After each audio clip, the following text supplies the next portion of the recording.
Donc, merci pour l'invitation. Alors, vous n'allez peut-être pas vous ennuyer, mais vous risquez de partir déprimé. Alors, j'ai apporté du Prozac. Oh, vous me signalez, hein, celui vraiment qui va mal, on s'en occupe tout de suite. Non, le but, c'est que vous sortiez déterminé. Souvent, on me dit, oui, l'environnement, tu es optimiste et pessimiste. Moi, je dis, je suis déterminé. Il faut que vous soyez déterminé à faire quelque chose. Et là, j'avais commencé par vous présenter ce que j'ai présenté à l'Assemblée nationale et au Sénat. Tout d'abord, une présentation. Donc, là on a parlé du soin. Vous allez voir que la santé, c'est beaucoup plus que le soin. Et donc, il faut avoir une vision globale de la santé. C'est pas simplement moi avec ma bactérie dans l'eau, etc. C'est une vision. Si votre environnement n'est pas sain, vous ne pouvez pas avoir une bonne santé. Et on a créé à la CEF l'Alliance Santé Planétaire. On a fait un grand congrès à l'École vétérinaire nationale de Lyon sur une seule santé. Vous savez qu'on en parle beaucoup, One Health, une seule santé. Tout est interrelié, c'est une définition très officielle. Et par exemple, dans cette alliance, il y a le comité français de l'UICN. L'UICN, c'est ceux qui ont fait le Congrès mondial de la nature. Vous avez la Fédération des syndicats de vétérinaires. Vous avez les sociétés, SFDE, c'est la Société française du droit de l'environnement. Parce que nous, on veut une loi One Health. On veut que dans chaque politique publique, on a la chance d'avoir des élus, cet aspect One Health, c'est-à-dire cette vision globale de chaque action, soit étudiée. Et je peux vous donner l'exemple des vautours, je l'ai dit à Lionel, le journaliste, pour vous dire que tout est lié. Les vautours en Inde. Marc, il n'est pas content parce que je sors du cadre, mais ce n'est pas grave. En Inde, les vaches sont sacrées. Pour ceux qui sont allés en Inde, même les vaches vieilles et malades, on les soigne. Moi, j'ai visité un hospice pour vaches. Vous entendez bien, un hospice pour vaches, un EHPAD pour vaches. Et donc, celles qui ont des rhumatismes, on leur donnait du diclofénac. Vous voyez le nom le plus connu, je ne peux pas le dire parce que c'est filmé, c'est un anti-inflammatoire non stéroïdien que vous pouvez prendre vous, et qui va détruire vos reins si vous ne faites pas bien attention, et ça détruit le rein des vautours qui venaient nettoyer les carcasses de vaches, parce que là-bas, les vaches, quand elles meurent, elles sont restées dans la nature. Et donc les vautours sont arrivés, ont mangé les vaches, et même s'il n'y avait que 10% des vaches soignées, elles se sont contaminées au diclofénac, leurs reins ont été détruits, les vautours ont disparu. Donc les carcasses de vaches sont restées, surtout dans le nord de l'Inde, et les chiens errants ont proliféré, puisqu'ils ont trouvé la nourriture. La rage a proliféré. Il y a eu des chiffres jusqu'à 30 000 morts de la rage par an en Inde. Vous entendez bien? Donc du coup, il a fallu vacciner, traiter, enlever les chiens, enlever les carcasses, un coût humain économique majeur. Deux yeux, il y a des gens qui récupéraient les os des vaches qui avaient été bien nettoyées par les vautours, ils les broyaient, faisaient des fertilisants, ils ont perdu leur boulot. Et qui plus est, certaines ethnies du Nord, le lien avec le ciel, c'était le vautour. Ils ont perdu ce lien culturel. Donc une bonne action, soigner les vaches malades, a entraîné toute une série de catastrophes. C'est pour ça que chaque fois qu'on fait quelque chose, maintenant, notamment, puisque je vous dis, on a la chance d'avoir des élus qui sont des acteurs de santé essentiels, il faut avoir une vision globale de ce qu'on fait, dans le bon sens et dans le mauvais sens. En tout cas, là, c'était une bonne intention. Donc, on a fait une alliance, ça veut dire transversalité. Ça veut dire que l'architecte et l'urbaniste de Gap ou des Hautes-Alpes, il doit parler aux médecins, il doit parler aux travailleurs sociaux.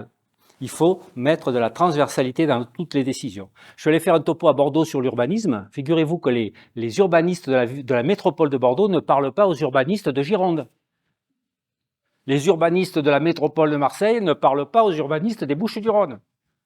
Parce qu'il y a deux comités. Vous voyez, des trucs ahurissants, quoi. Alors qu'architectes, urbanistes, élus, médecins, tout le monde doit travailler ensemble.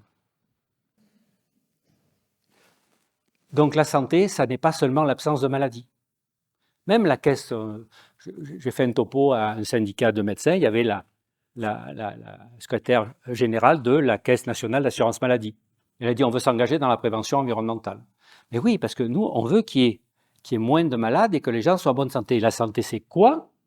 C'est non seulement l'absence de maladie et d'infirmité, mais c'est aussi un bien-être physique, mental et social. Quand il y a eu le Covid, que les gens ils sont morts tout seuls, ou la canicule, il y a 15 ans, les gens sont tout seuls, ils ne sont pas en bonne santé sociale, ils ne sont pas en bonne santé. Les risques de mourir ils sont plus grands. Et donc, le bien-être, les bien-être font partie intégrante de la santé. La santé, ce n'est pas seulement ne pas être malade. C'est beaucoup plus que ça. Bien-être physique, la qualité des performances. Alors, il faut faire un peu d'exercice, 20-30 minutes par jour, ça suffit. Ça fait baisser le cortisol, qui est une hormone de stress qu'on mesure dans la salive, en une demi-heure de presque 20%. Donc, en même une demi-heure de marche, ça vous améliore votre hormone de stress à l'intérieur. Hein. Bien-être mental, la transcendance. Alors c'est vrai, quand on voit ces montagnes, on est transcendé. Hein. Quand je vois une abeille qui butine, moi, ça me transcende. Après, on est transcendé différemment. Moi, quand je vois une rose, c'est l'odeur de la rose qui me transcende. C'est pas la voir, c'est son odeur. Bon, maintenant, il y a des fleurs qui sentent plus. Hein. C'est un peu bizarre, mais bon. Et le bien-être social, c'est très important. Chaque décision de santé doit évaluer les conséquences sociales. Quand vous faites un espace vert, alors évidemment, ici, c'est différent, c'est pas à Marseille. Vous devez intégrer les gens du quartier pour qu'ils se l'approprient. Et donc, si c'est dans des quartiers difficiles, eh bien, donc, il faut les intégrer. Parce que s'il y a un espace vert dans un quartier plus favorisé, les gens en difficulté, ils ne vont pas aller dans le quartier favorisé dans l'espace vert. Il faut donc vraiment que cet aspect social soit intégré à la définition de la santé. Voilà pourquoi les acteurs de santé, et pas seulement les professionnels de santé, ont un rôle majeur. Voilà les déterminants de santé. Donc, il y en a 12.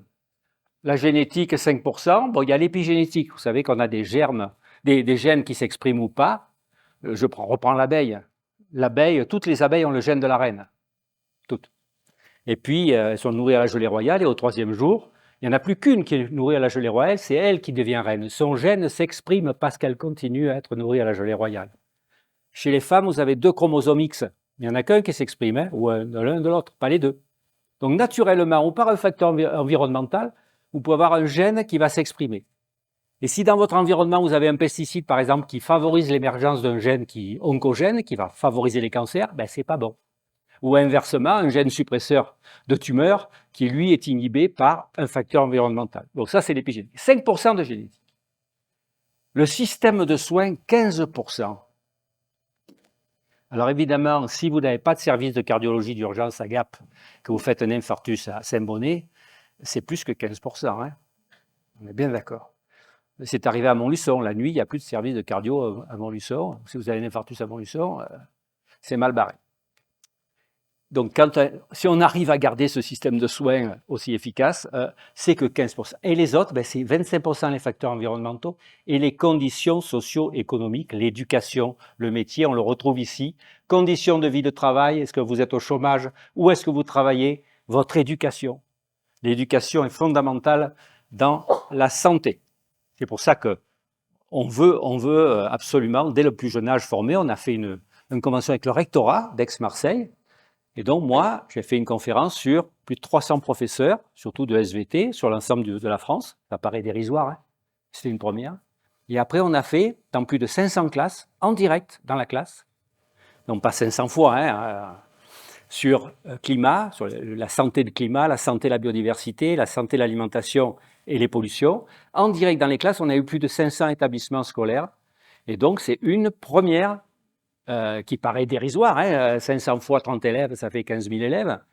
Mais c'est une première. Et donc, l'éducation à l'école, c'est très important. Donc, avec le CODES, avec les élus qui sont là, on va aller dans les écoles et on va leur expliquer comment se préparer à une bonne santé. Et évidemment, les conditions socio-économiques, culturelles et environnementales. Donc, One Health, c'est la définition. Donc, c'est l'interdépendance, en fait, des végétaux, des écosystèmes, des humains, des animaux. Spinoza disait « L'homme n'est pas un empire dans un empire, nous sommes interreliés avec notre environnement ». Et ça commence par vos microbiotes, hein, vous savez, les bactéries que vous avez dans votre intestin, dans vos oreilles, votre bouche, hein, votre vagin, etc. On a, écoutez bien ce chiffre, 1000 milliards à 100 000 milliards de micro-organismes dans notre intestin. Donc l'équilibre, il commence là. Hein. Donc la biodiversité, c'est tout le vivant en fait, et bien sûr on en fait partie. Et donc il faut une approche intégrée, et nous une approche territoriale. Moi j'ai travaillé sur l'étang de Berre, comprenez bien que les problèmes de l'étang de Berre, c'est pas les problèmes du Champsaur. Hein. Pas tout à fait pareil. Hein. Et donc il faut adapter au territoire le message de santé. À Tokyo, ils ont interdit le diesel en l'an 2000. Ils ont baissé le taux de particules de 44%.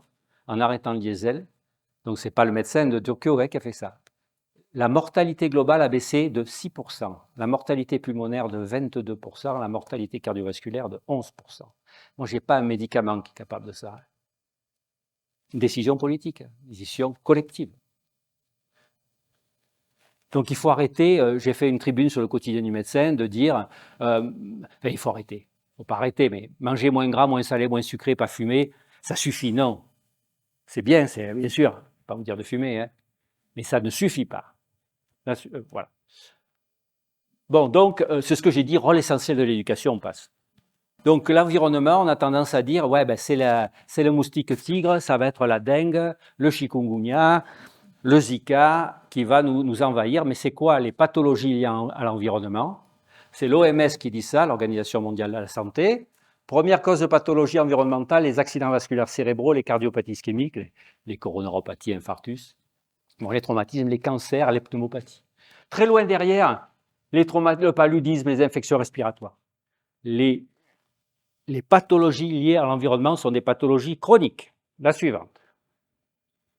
Le Lancet, qui est un des plus grands, si ce n'est le plus grand journal médical, nous sort cette étude l'année dernière sur la mortalité dans le monde. Et donc vous voyez, c'est les deux grandes colonnes, smoking, fumeurs actifs et passifs, 9 millions de décès, dépassés par les pollutions modernes, qui sont les pollutions de l'air et les pollutions chimiques, dont on va parler ce soir. C'est devenu la première cause de mortalité dans le monde devant le tabac. Donc quand j'ai présenté ça la première fois, il y en a un qui m'a dit « Ah, moi du coup je peux fumer ». Tout ça est vrai, hein. Donc si la santé c'est une pièce, si vous ne vous occupez que de la pièce, il faut bien manger moins, pas fumer, etc. Très bien, mais il faut s'occuper de l'autre côté de la pièce. Ça c'est dans la préface de mon livre. La santé sont les deux faces d'une même pièce, et l'environnement. Et il nous dit, le Lancet, pollution, climat, biodiversité sont liés. Et donc, il faut, quand vous ferez du bien à l'un, vous ferez du bien à l'autre. Et donc, il faut avoir cette vision globale, la suivante. Donc ça, c'est des pathologies. Alors, je ne vous dis pas qu'elles sont toutes liées à l'environnement, mais qui interpellent. Alors, on ne va pas tous les faire, mais on va faire les cancers. Donc, ils ont augmenté. Alors, on nous dit, on dépiste plus, c'est vrai. Il y a un peu plus de personnes qu'à l'époque. Peut-être un peu plus de personnes âgées, hein, encore. Regardez quand même quelques cancers qui flambent. Le glioblastome, cancer du cerveau, plus 3,6% par an. Cancer du testicule, c'est plutôt le jeune, hein, ce n'est pas des cancers du vieux, du dépistage, ça, hein, plus 1,5% par an d'incidence. Et cancer du pancréas, plus 3,8% chez la femme, 2,7% chez l'homme. Est-ce que vous vous rendez compte? La France est dans les 10 premières incidences de cancer du pancréas au monde. Et on se demande pourquoi. Parce que les facteurs de risque annoncés par la Société française de gastroentérologie, c'est obésité, diabète et tabac. Parce que dans le tabac, il y a du cadmium. Et puis Santé publique France nous fait une étude, ça je passe la diapo, nous fait une étude et nous dit que les Français sont surcontaminés en cadmium. C'est un métal qu'on retrouve dans l'environnement, dans le tabac, dans les coquillages par exemple. Et nous dit 47% de la population française est surcontaminée au cadmium, dont, pour les moins de 18 ans, 18% ont déjà dépassé la dose qui a été énoncée par l'ANSES, l'Agence nationale de sécurité sanitaire. 18% des enfants qui mangent des céréales au petit déjeuner. Qu'est-ce que c'est que ce BINS? Les enfants qui mangent des céréales au petit déjeuner, et Santé publique France nous dit on est plus contaminé qu'à 10 ans. Alors j'ai dit au directeur, mais est-ce qu'on mange plus de coquillages qu'il y a 10 ans? Vous bougez plus? Bon, ils peuvent être un peu plus contaminés, hein, ça je suis d'accord. Est-ce qu'on fume plus? Non. Aux États-Unis, où il y a beaucoup plus d'obèses, beaucoup plus de diabète, on fume autant, l'incidence du cancer du pancréas est plus faible. Ce sera la deuxième cause de mortalité par cancer dans les années 2030-2040, parce que il fait mal, hein? Deuxième cause de mortalité. Donc je vois le conseiller du ministre et la ministre, je dis, on ne fait rien, on ne se pose pas de questions sur cancer du pancréas, pourquoi on est dans les 10 premiers au monde, pourquoi on est surcontaminé au cadmium, pourquoi l'incidence explose. En fait, la contamination peut se faire par l'alimentation, par les engrais qu'on a mis, notamment les engrais phosphatés.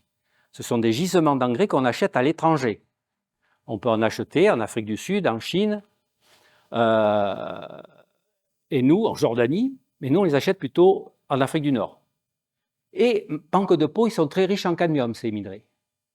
Et donc 50% de la contamination des Français, c'est l'Institut, l'INRAE, spécialiste de l'agriculture, qui nous disent que ça vient des engrais phosphatés.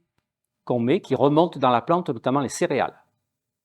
Donc si j'ai qu'un conseil à vous dire, c'est vos petits-enfants, vos enfants, faites-leur manger des céréales bio. Hein, parce que dans le bio, il y a beaucoup moins de cadmium parce qu'on ne peut pas épandre des engrais. Et il y a des études qui nous disent « Ah, on retrouve des cellules du cadmium dans les cellules cancéreuses du pancréas. Le cadmium modifie l'apoptose des cellules du pancréas, provoque un stress oxydatif dans le pancréas. » Il y a déjà des études qui donnent qu'il y a une surincidence, notamment au Japon, de gens contaminés au cadmium, le pancréas. Donc j'ai alerté les deux conseillers, le conseiller agriculture du président de la République, l'INCa, la ministre de la Santé. Alors il y a une plateforme cadmium et pourquoi rien ne bouge? Parce que si on achète ailleurs qu'en Afrique du Nord, les prix vont monter. Les agriculteurs vont subir les conséquences. Si le Maroc, notamment, décontamine ses engrais, parce que c'est possible, les prix vont augmenter. Donc, parce que les prix vont augmenter, eh ben, ça ne bouge pas. 50% de la contamination vient de l'alimentation. Donc, moi, j'ai dit, ben, il faut aider les agriculteurs. Il faut faire de la géopolitique. Il y avait le conseiller diplomatique du ministre de l'Environnement à cette réunion. J'ai dit, ben, c'est votre rôle. Allez négocier. Aidons les agriculteurs. Et voilà. Donc, un cancer qui flambe et on le regarde. Ça m'insupporte, hein, je vous le dis, ça m'insupporte. Bon. Alors, le sperme. Donc, avec Marc, c'est bon. On a donné. Qualité du sperme. Donc, c'est comme les insectes, hein, moins de 2% par an. 2%, ouais. Ben, nous, c'est pareil. Et encore pire depuis 2000, moins 2,6% par an. Et il y a plein de pesticides, perturbateurs endocriniens, bien sûr, qui altèrent la fertilité. On était à 100 millions, Marc, quand on était jeune. Maintenant, ils sont à moins de 50. Il y a même une étude chez les conscrits suisses, donc des jeunes en bon état, habitant à la campagne ou en ville. C'était pareil. Italiens, Allemands, Français, c'était pareil. Et en plus, ils sont vilains. Il n'y en a que 38%, je cite le chiffre de l'étude, qui sont en bon état. C'est-à-dire que ce n'est pas tout d'être un spermatozoïde vivant, il faut qu'il bouge. Il faut qu'il n'ait pas d'anomalie. Et donc, il n'y en a qu'un gros tiers qui est en bon état. Donc, ce n'est pas étonnant que la PMA explose et que chacun commence à avoir des problèmes. Alors, je dis aux mecs, il y en a des jeunes un peu, allez au frigo tout de suite. Hein. On vous donne, tu vas apporter des bouquins, frigo tout de suite. Hein. Mais chez les femmes, il y a des études déjà, c'est plus compliqué de mesurer la qualité des ovules, des ovocytes, pardon, qui vont être produits tout au long de la vie. Mais il commence à y avoir des études montrant que la fertilité féminine, c'est aussi, commence à être compliqué. Mais c'est plus simple de faire un spermogramme, on l'a bien compris. Bon. Trouble du spectre autistique. Alors, s'il y a des instituteurs ou des grands-parents, ça c'est des études américaines, il n'y a pas en France, on était en 2002, 1 pour 68, en 2014, j'ai rien trouvé depuis, 1 pour 40, bon, ça flambe. Alzheimer, 225 000 nouveaux cas d'Alzheimer par an. Ben, c'est un problème. Et là, pareil, ce n'est pas une maladie du dépistage ou du vieux. Hein. Augmentation des altérations de l'appareil génital à la naissance, notamment absence testiculaire. Pas forcément absent, il peut être resté en haut. Hein. Plus 2,6% par an. Donc, il y a quand même des trucs qui interpellent. Et donc, il faut se préoccuper aussi. La suivante. Alors ça, c'était pour les élus. Regardez, la CNAM a fait un rapport en 2018 disant qu'il y avait 20 millions de patients en France qui avaient une maladie chronique. Par exemple, si vous avez de l'hypertension artérielle, c'est une maladie chronique, mais ça n'est plus une affection longue durée. De l'asthme normal, c'est une maladie chronique, plus une affection longue durée. En ALD, il y en a un peu plus de 10 millions. 20 millions, et entre 2018 et 2023, il y aura 500 000 patients de plus à traiter, notamment des cardio-neurovasculaires, 600 000, des diabétiques, 450 000, des maladies psychiatriques. Les seuls items qui baissaient, c'était la grossesse, en effet, et c'était les traitements psychotiques, là, mais ça, c'était avant le Covid, hein, donc j'ai peur que ce soit pas. 230 000 patients encore de plus à traiter sur le cancer. Ça, à droite, en vert, ce sont les dépenses, l'augmentation annuelle des dépenses de santé. Donc vous avez un pic à 7,1, c'était la canicule 2003. Le premier pic Covid à 9 là-bas. Tous les ans, ça augmente. De plus en plus de malades, de plus en plus de dépenses. Et vous voyez les chiffres là-haut des dépenses courantes de santé, c'est le rapport du DRET. En 2021, 307 milliards de dépenses, c'est-à-dire les dépenses de sécu, de tous vos régimes, des mutuelles et ce que vous payez vous, plus les campagnes de dépistage, etc. En 2012, c'était 243 milliards. Donc, plus de malades, plus de dépenses, plus de déficit. Je n'ai pas mis le truc du déficit, mais... Donc, si on ne change pas quelque chose, qu'on ne fait pas plus de prévention pour qu'il y ait moins de malades, on est là pour qu'il y ait moins de malades, en fait. Hein, pour bien vous soigner et aussi qu'il y ait moins de malades. Voilà. Et donc là, vous reprenez ce slogan bien connu maintenant du monde entier, que si on ne veut pas remplacer la carte verte vitale par la carte bleue, parce que moi, à Vitrolles, j'avais des gens en difficulté, mais je les soignais comme s'ils étaient Rothschild. Hein. Et bien, je tiens à ce système. Et tout le monde est dans le secteur 1 ici dans le Champ-Sort. Voilà, ben, c'est génial, quoi. Donc, si on ne veut pas, il faut faire plus de prévention. La suivante. Le rapport de l'Assemblée nationale, il dit pareil, hein, mais le rapport, il a été mis dans un tiroir. Et voilà les dépenses. Alors ça m'énerve. Donc vous avez vu les dépenses courantes de santé, 300 et quelques milliards. Eh bien, l'État dépense, enfin non, l'État, la France dépense 6 milliards en santé-environnement. Alors vous avez vu, c'est maintenant plus que le tabac, hein, les pollutions modernes. Mais dans ces 6 milliards d'euros, les 2 tiers, c'est les collectivités territoriales. On en a bien besoin.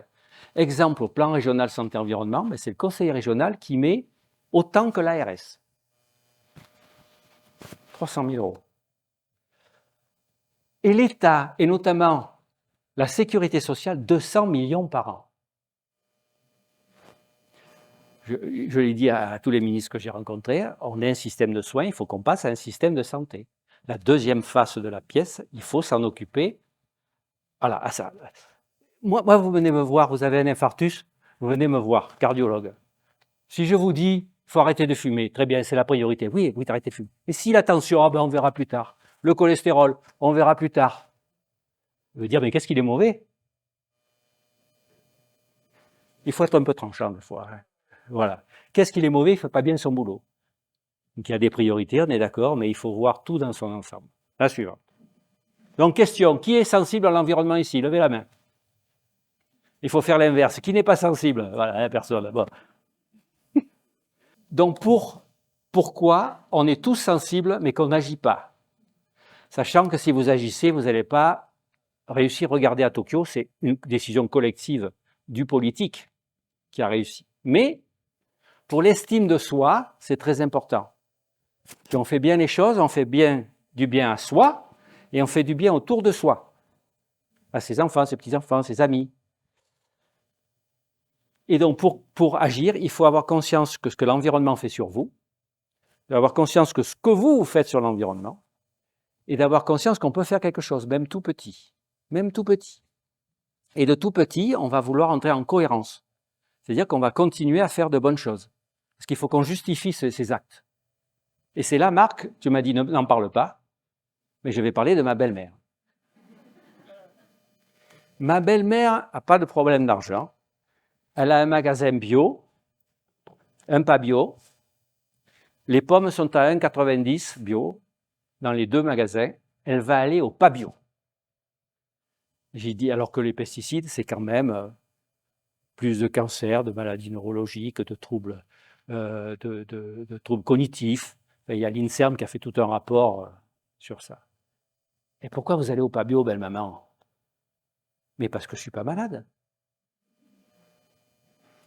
Voilà la cohérence. Il faudra couper au montage. Si elle le voit, c'est une caricature, hein, bien sûr. Voilà la cohérence qu'on recherche. Donc si vous faites une bonne petite action, vous allez vouloir continuer ces bonnes petites actions. Et vous allez vous faire du bien. Donc soyez égoïste, peu importe, mais du coup, ça vous fera du bien. J'ai un autre copain, il me dit, ouais, mais il y a une étude, que moi je dis, ben, tu viens, tu mangeras bio, ben, je vais chez toi, je mange bio. C'est pas pourtant que je ne mange pas. Hein, là, bon. Il me dit, ouais, mais il y a une étude qui a dit que c'était faux, qu'on trouvait des pesticides. J'ai dit, voilà. Donc lui, caricature, il trouve sa justification en disant toutes les études, du coup, sont pas valables. Ou j'en ai un autre, l'autre jour, je vais au Rotary, donc, les jeunes motivés, et il y a une dame un peu âgée qui me dit « Ah, ben il faut bien mourir de quelque chose. »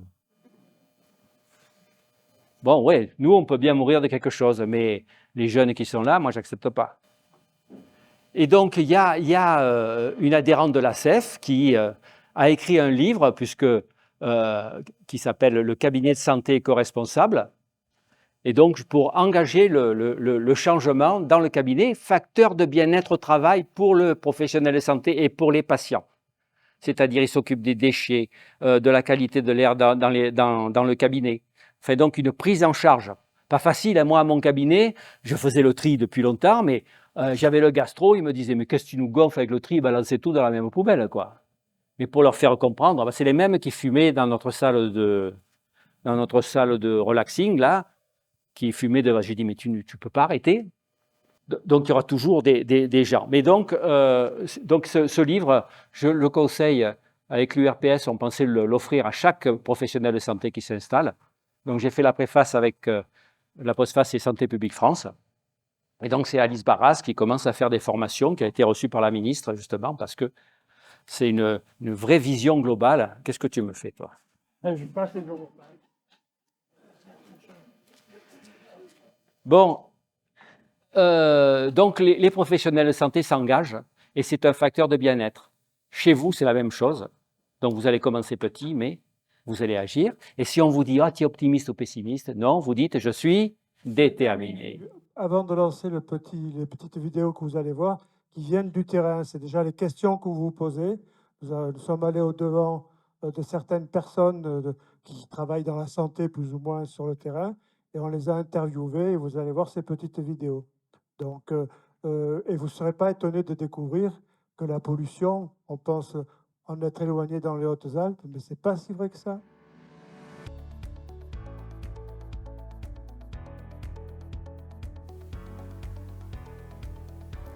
Au sein du lycée Poutrain, nous disposons de différents ateliers techniques et nos élèves sont exposés à plusieurs types de produits.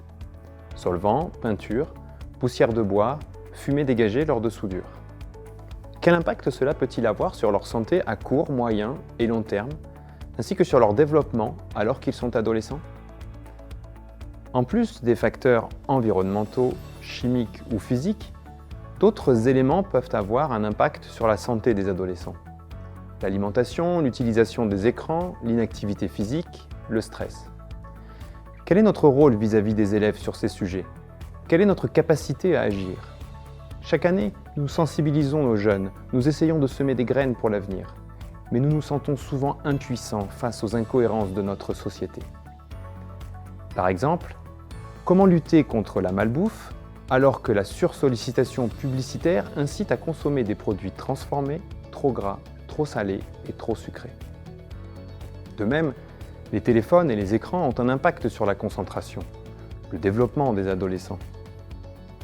On a interdit le téléphone dans la journée chez les collégiens, on régule son usage à l'internat, mais on a le sentiment que tout ce qui existe est fait pour les rendre addicts. Que pouvons-nous faire, nous éducateurs, qui sommes en première ligne face à toutes ces choses qui impactent la santé physique et psychologique des jeunes?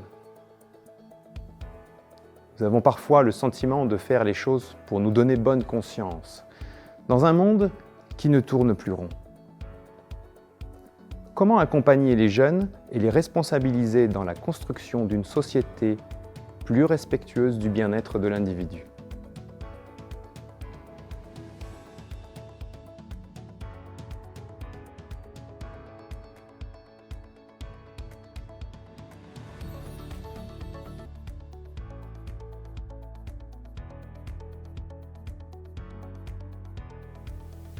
En tant que médecin généraliste, on se demande souvent où trouver des explications rapidement accessibles et fiables pour répondre aux questionnements de nos patients sur tous les sujets liés à la santé environnementale. Comment amener cette problématique auprès de patients qui ne se questionnent pas forcément eux-mêmes? Comment les sensibiliser sans les effrayer ou sans les culpabiliser? Comment sensibiliser les personnes les plus exposées ou les plus à risque?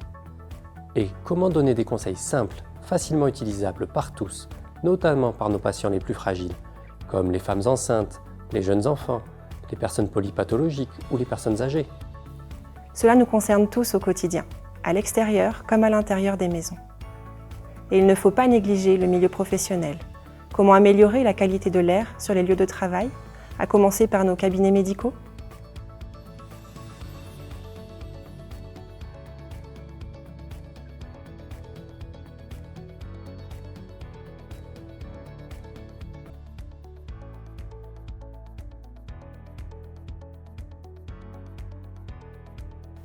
Je me sens concernée par la santé environnementale. J'ai suivi plusieurs formations sur ce sujet. En travaillant avec des jeunes enfants, on ne peut pas faire n'importe quoi. Des risques sont insidieux. Notre questionnement au sein de la crèche porte sur l'impact que peuvent avoir sur la santé des jeunes enfants les produits de nettoyage utilisés, les produits de traitement, du mobilier, le revêtement des sols et des murs, la nature des matériaux du quotidien et notamment des jouets, les matières utilisées lors de nos activités manuelles, peinture, pâte à modeler, sable magique. Autre exemple, peut-on utiliser les babyphones par rapport aux ondes qu'ils génèrent? Pour l'alimentation, on est peut-être davantage au courant de ce qui pose problème. Dans notre crèche, nous essayons déjà d'agir à notre mesure. Limiter l'impact des ondes téléphone cellulaire, téléphone fixe, sans fil, Wi-Fi, babyphone. Être vigilant sur les contenants utilisés pour l'alimentation. Aérer des locaux au maximum, on vit déjà quasiment les portes ouvertes.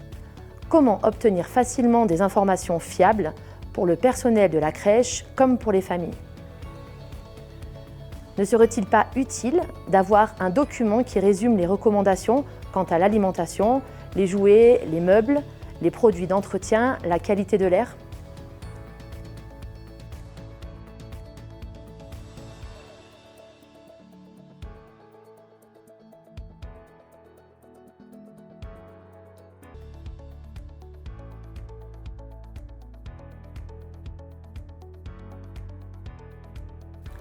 En tant que professionnels en santé au travail, notre cœur de métier est d'aider les employeurs à protéger au mieux les salariés de leurs risques environnementaux professionnels. Le service de prévention et de santé au travail réalise pour les employeurs des analyses des produits chimiques utilisés à partir des fiches de données de sécurité afin de cibler les produits dangereux, CMR, et de donner des consignes de sécurité. Mais de nombreux toxiques de l'air intérieur, comme par exemple les retardateurs de flammes ou de formaldéhyde, ne sont pas mesurables par notre service.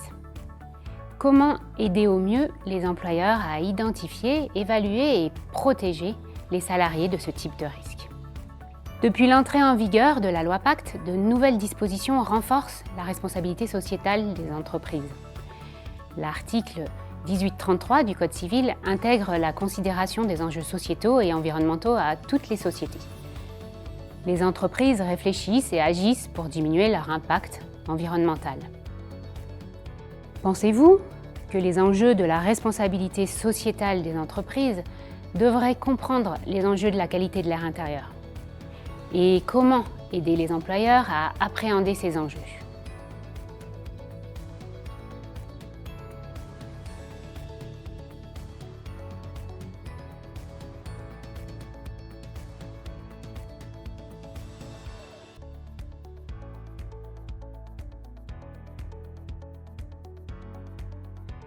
Dans mon métier, j'interviens auprès de personnes âgées pour les accompagner dans leur vie quotidienne.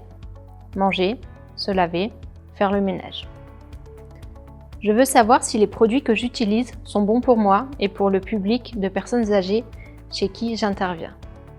Certains tiennent à l'utilisation quotidienne de Javel.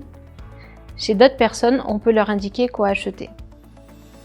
Quelle est la nocivité? Quel est le dosage à respecter, à ne pas dépasser pour les produits d'hygiène et de ménage? Y a-t-il des produits à éviter? Dans quelle mesure on se met en danger? Pour les repas livrés, un des problèmes est l'emballage en plastique et le réchauffage au micro-ondes. Comment faire évoluer ces pratiques? Comment amener les usagers de l'ADMR à privilégier le fait maison plutôt que les plats préparés avec une longue liste de composants, notamment pour ceux qui sont en perte d'autonomie et dont ce n'est pas la priorité? Comment accompagner les personnes âgées et leur entourage vers une amélioration de leurs habitudes alimentaires?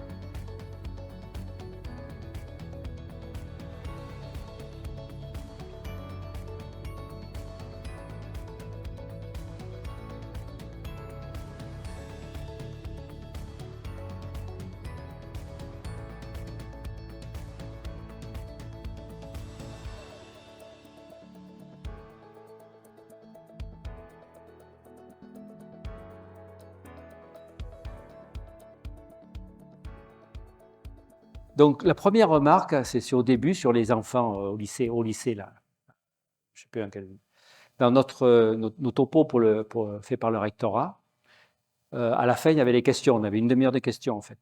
Et je vous promets, c'était les primaires, c'était une inondation de questions. Après, il y avait le collège. Et au lycée, on a l'impression qu'il y avait une barrière du style si ta question est con, je m'en fous de toi. Très peu de questions.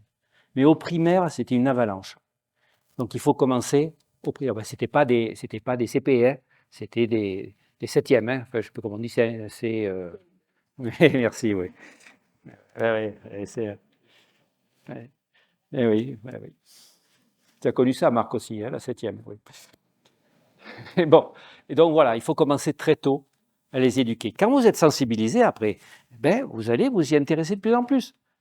Si je parle à quelqu'un qui est très vieux, qui s'en fout complètement. D'ailleurs, un jour, j'ai dit un topo, j'ai dit, ah ben ouais, bon, la mamie, si elle fait chauffer dans le micro-ondes, bon, ça fait des produits toxiques hein, qui passent dedans, c'est pas grave. Il y a une mamie qui s'est levée et dit, non, mais moi, je veux quand même, pas de raison. Tant pis, je le dis pas, je dis plus. Donc là, vous avez, j'ai ouvert la porte là, hein, la fenêtre, et j'ai ouvert là. Hein, c'est le premier truc. Nous, on a fait un guide Covid en juin 2020. Et on avait tous les éléments. On a mis, bon, gestes barrières, se laver les mains, frotter mousse, et aérer le plus possible. En octobre, je vais à Strasbourg pour une formation. Il y a un policier qui m'arrête, c'était le long du canal, j'étais seul, je n'avais pas le masque, il fallait mettre le masque dehors. Il me dit, monsieur, ça ne va pas du tout ça. Et puis donc j'arrive à la péniche pour le repas, tu avais 200 personnes agglutinées les uns sur les autres. Donc avec mon copain qui aime un cerveau, on se rapproche du hublot, on ouvre le hublot. Le mec il me dit, mais qu'est-ce que vous faites? Ouais, c'est pour vous dire. En juin 2020, le gouvernement a enfin sorti 1 an et demi après qu'il fallait aérer le plus possible. Je vois un patient responsable des bus de Marseille. Je dis, bon, vous ouvrez les fenêtres vos bus? Ah non, elles sont condamnées. Mais pourquoi? Ah, parce qu'il y a la clim. Bon, mais j'ai la clim, c'est quelque chose qui fait rentrer l'air et qui le sort. Ah non, ça tourne à l'intérieur. Ce qui fait que le mec au fond qui avait le Covid, il le filait au chauffeur. Bon, pareil, j'ai un autre exemple, le mec est responsable, toujours en consultation, parce qu'on parlait de santé globale, les trottoirs, il est responsable des trottoirs à la métropole de Marseille. Alors j'ai dit, vous savez ce que c'est l'effet albédo? L'effet albédo, c'est quand c'est noir, la chaleur, le noir absorbe la chaleur, et sur votre trottoir noir, il fait 80 degrés, s'il est clair, il fait que 40. Hein? Il dit, mais c'est quoi?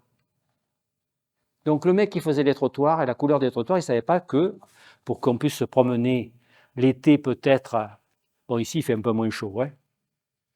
Donc vous voyez le manque d'acculturation comme ça. Voilà. Donc à l'intérieur de votre maison, c'est souvent, pas toujours, plus pollué qu'à l'extérieur, même si, vous le verrez, vous pouvez le voir, on a fait des vidéos avec l'URPS, avec Marc, sur le transfert de l'air extérieur vers l'air intérieur. C'est accessible, tout est gratuit sur le site de la CEF et de l'Union des médecins libéraux. C'est un continuum. Hein. Si vous avez une école à côté d'une voie de circulation, eh bien, les particules de la circulation vont rentrer dans l'école. Donc moi, je suis pour les rues scolarisées, hein, où on arrête la circulation, où que les prises d'air ne soient pas du côté de la rue, mais soient du côté de la cour. Enfin, bon, des trucs de bon sens, quoi. Hein. Et donc, à l'intérieur, la suivante, vous pouvez retrouver...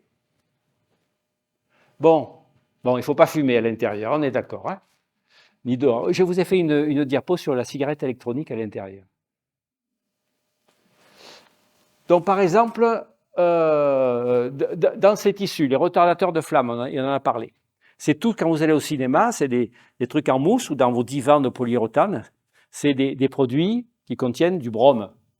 Et le brome prend la place de l'iode. Et chez la femme enceinte, en particulier, l'iode est indispensable pour développer le cerveau de l'enfant.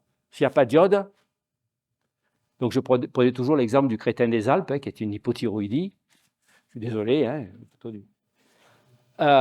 et donc ça prend la place, et du coup, l'enfant à naître, qui va naître, qui a été exposé à ces produits, soit par l'alimentation, ça se met dans les graisses, soit par volatilisation dans l'intérieur de votre maison. C'est pour ça qu'il faut aérer, pour sortir les particules potentiellement chargées de ce brome, avec un quotient intellectuel altéré. Donc il y a une dame qui a fait un film là-dessus qui s'appelle « Demain tous crétins ». Donc comme vous ne savez pas dans votre divan s'il y en a beaucoup, il y en a dans votre voiture, hein. Moi j'ai fait un test dans une voiture allemande et une voiture française, dans vos sièges il y en a. Dans votre ordinateur il peut y en avoir. C'est pour pas que ça prenne feu que vous mourriez brûlé. Donc vous me dites, ah bah, du coup ça a sauvé des vies. Même pas. Parce que l'Agence nationale de sécurité sanitaire a fait une étude, a dit non, il y a eu autant de morts, mais on est mort asphyxié. Aux États-Unis, ils mettaient même dans les pyjamas. Et ils te montraient, la pub, c'était le pyjama qui prenait feu. Enfin, bon, c'était assez... voilà. Donc, il y en a, donc il faut aérer. Voilà. Il peut y avoir du formaldéhyde. C'est pour ça que j'aime bien dans les écoles qu'il y ait des vieux meubles, parce que le formaldéhyde, c'est dans les panneaux d'agglomérés. Est-ce qu'il y en a ici? Non. Peut-être dessous. Et quand c'est neuf, c'est un produit cancérigène qui favorise l'asthme, cancérigène, notamment leucémie chez l'enfant, cancer de l'oropharynx, bon. Et il est dégagé par les meubles neufs, surtout en aggloméré. Et donc, ben là aussi, au bout de quelques mois, ça s'arrête. Et donc, le vieux meuble, en fait, c'est une bonne chose, parce qu'il n'y a plus ce dégagement de ce produit cancérigène. Et nombre d'écoles dépassent les normes de qualité. Alors, les normes de qualité de l'OMS, c'est 10. Hein, puis en France, on intervient au-dessus de 100. Parce que les normes, quand on vous dit ça, c'est dans le règlement, ça ne veut pas dire que c'est sanitaire. Hein. Le règlement, ce n'est pas sanitaire, hein, pas toujours, mais pas souvent. Bon, donc on est entouré. Les COV, c'est le pchit. Donc il faut arrêter avec les pchits et l'eau de Javel. Je vous ai fait une diapo sur l'eau de Javel. Le mercure, il n'y en a plus trop des lampes à basse consommation, il y avait du mercure dedans. Donc il ne faut pas passer l'aspirateur, il faut sortir les enfants de là. Les animaux, bon, il y a les acariens, mais les colliantitiques. Donc là, on va sortir un guide avec les vétérinaires. Comment utiliser les antiparasitaires externes. Et donc, le titre sera « Les antiparasitaires externes, colliantitiques ». C'est pas automatique. Pas mal, hein? Ça me rappelle quelque chose. Parce que quand le petit touche le cou du chien avec le colliantitique, il bouffe du pesticide. C'est pas intelligent. Bon, etc. Je passe. Il faut que vous aériez, il faut que votre ventilation soit bien nettoyée. Il y a un journaliste de Sud-Ouest qui m'interviewe sur la qualité de l'air. Il me dit j'ai froid et j'ai bouché les aérations. J'ai dit on va commencer par le début. Je faisais un truc sur la qualité de l'air, hein, vous allez déboucher. Après, il y a une CMAI, Madame de la Sécu, conseillère médicale en air intérieur. Je ne sais pas s'il y en a dans les Hautes-Alpes. C'est les gens qui ont des problèmes respiratoires où on pense qu'il y a un problème à la maison. Et donc, elles vont dans la maison et elles analysent tout ce qui se passe. Donc, elles tirent les meubles, elles voient des moisissures derrière. Et puis, par exemple, souvent, c'est une mauvaise aération. Et elles regardent. Là, pourquoi c'est bouché? Ah, ben, il y a des cafards qui rentrent par le tuyau d'aération. Et donc, ils avaient bouché. Ben, ils disent non, on va mettre une moustiquaire. Et du coup, il y a moins de moisissures, il y a moins de problèmes de santé, simplement en ayant un peu analysé. Donc, quand on demande aux gens qui ont de l'asthme ou autre, il faut leur demander ce qu'ils font à la maison. Moi, j'ai eu un cas, la dame, elle arrive, c'est le cœur, docteur, j'en peux plus. J'ai dit, mais qu'est-ce que vous faites comme travail? Ben, j'ai 5 patients, je suis aide à domicile pour 5 patients en mauvais état. Et ça sent tellement mauvais, dès que j'arrive, je balance du G. J'ai le regret de dire que j'étais le seul à lui poser la question, qu'est-ce que vous faites comme travail, comme vous travaillez? Pour les docteurs qui sont là, l'hypertension artérielle, oui, j'ai coupé le micro. L'hypertension artérielle, le plomb est un facteur de risque d'hypertension artérielle. Donc dans les vieilles, un mec qui arrive avec une hypertension, il faut leur demander, est-ce que vous habitez ces vieilles baraques? Est-ce qu'il y a des connexions en plomb éventuellement dans votre... Il peut y en avoir dans les canalisations en ville. Hein. Mais voilà une question que personne ne pose. Où est-ce que vous habitez? Qu'est-ce que vous faites comme travail? Est-ce que vous êtes exposé au bruit, qui est un facteur de risque d'hypertension aussi, etc. Et donc la pollution de l'air intérieur, c'est, d'après le Sénat, 20 milliards de coûts par an. Alors pas de soins, hein, mais perte de travail, perte de vie. Alors une vie, on revient après, une vie c'est 500 000 euros. Nous valons 500 000 euros. Alors il y a un institut à Marseille, il a dit non, c'est 2 millions d'euros. Mais bon. 500 000, une vie sauvée, une année de vie sauvée, 115 000 euros. Donc tout ça a été comptabilisé pour arriver à 20 milliards. Le coût de la pollution de l'air globale en France est 101 milliards d'euros par an. 101 milliards par an. Je vous rappelle, Santé publique France nous dit 48 000 décès par an de la pollution de l'air, globalement. Harvard, ils sont sérieux, hein? Il nous dit 97 000. Donc la vérité est sûrement entre les deux, mais si ce n'est pas un enjeu, ça. Bon. Et donc 19 milliards jusqu'à 20 000 décès, etc., etc. Donc je n'ai qu'un truc, vérifiez votre VMC, bien aéré. On parlera du radon, parce qu'il y a le radon qui est là. Parce que pour l'instant. Alors sachez que dans le neuf et l'ancien, il y a 50% des ventilations qui ne sont pas conformes en termes de débit. Parce que s'il y a des coudes, ben, les débits n'est pas suffisant. Alors donc on a proposé au plan national santé-environnement de créer un métier de ventiliste. Ben oui, bon, pour l'instant, il n'y a pas de ventiliste. Mais quand vous fabriquez, si vous faites une maison, que vous rénovez, il faut dire, voilà, moi je veux des débits suffisants. Et vous n'arrêtez pas votre VMC, évidemment. La suivante. L'idéal, c'est qu'elle soit double flux. Elle rentre, elle sort l'air. Bon. Donc, cancer du poumon, vous voyez, je passe, bon, ça tue. Cardiovasculaire, vous voyez, les particules, 10 000 décès sur les 20 000. Après, il y a les cancers. Après, il y a les bronchopathies. Ce qui tue le plus dans l'air, c'est les particules. Hein. Alors, pareil, je vais au CEREMA, qui est un truc de l'État. Oui, la pollution aux particules, aux grosses particules a diminué. J'ai dit, oui, mais les particules ultra fines, les plus petites, est-ce que ça a diminué? Donc on vous dit que la pollution s'améliore, mais la pollution a changé de forme. C'est plus la grosse fumée. Bon, alors ici, il y a le problème des feux de bois. Hein.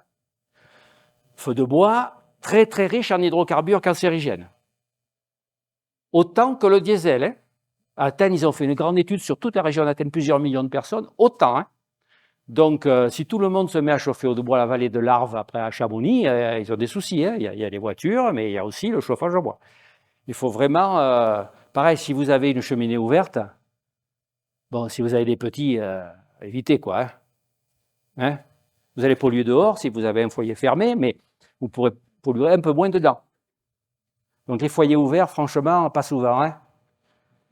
Pas vous priver de tout quand même. Hein? Bon, allez, suivant.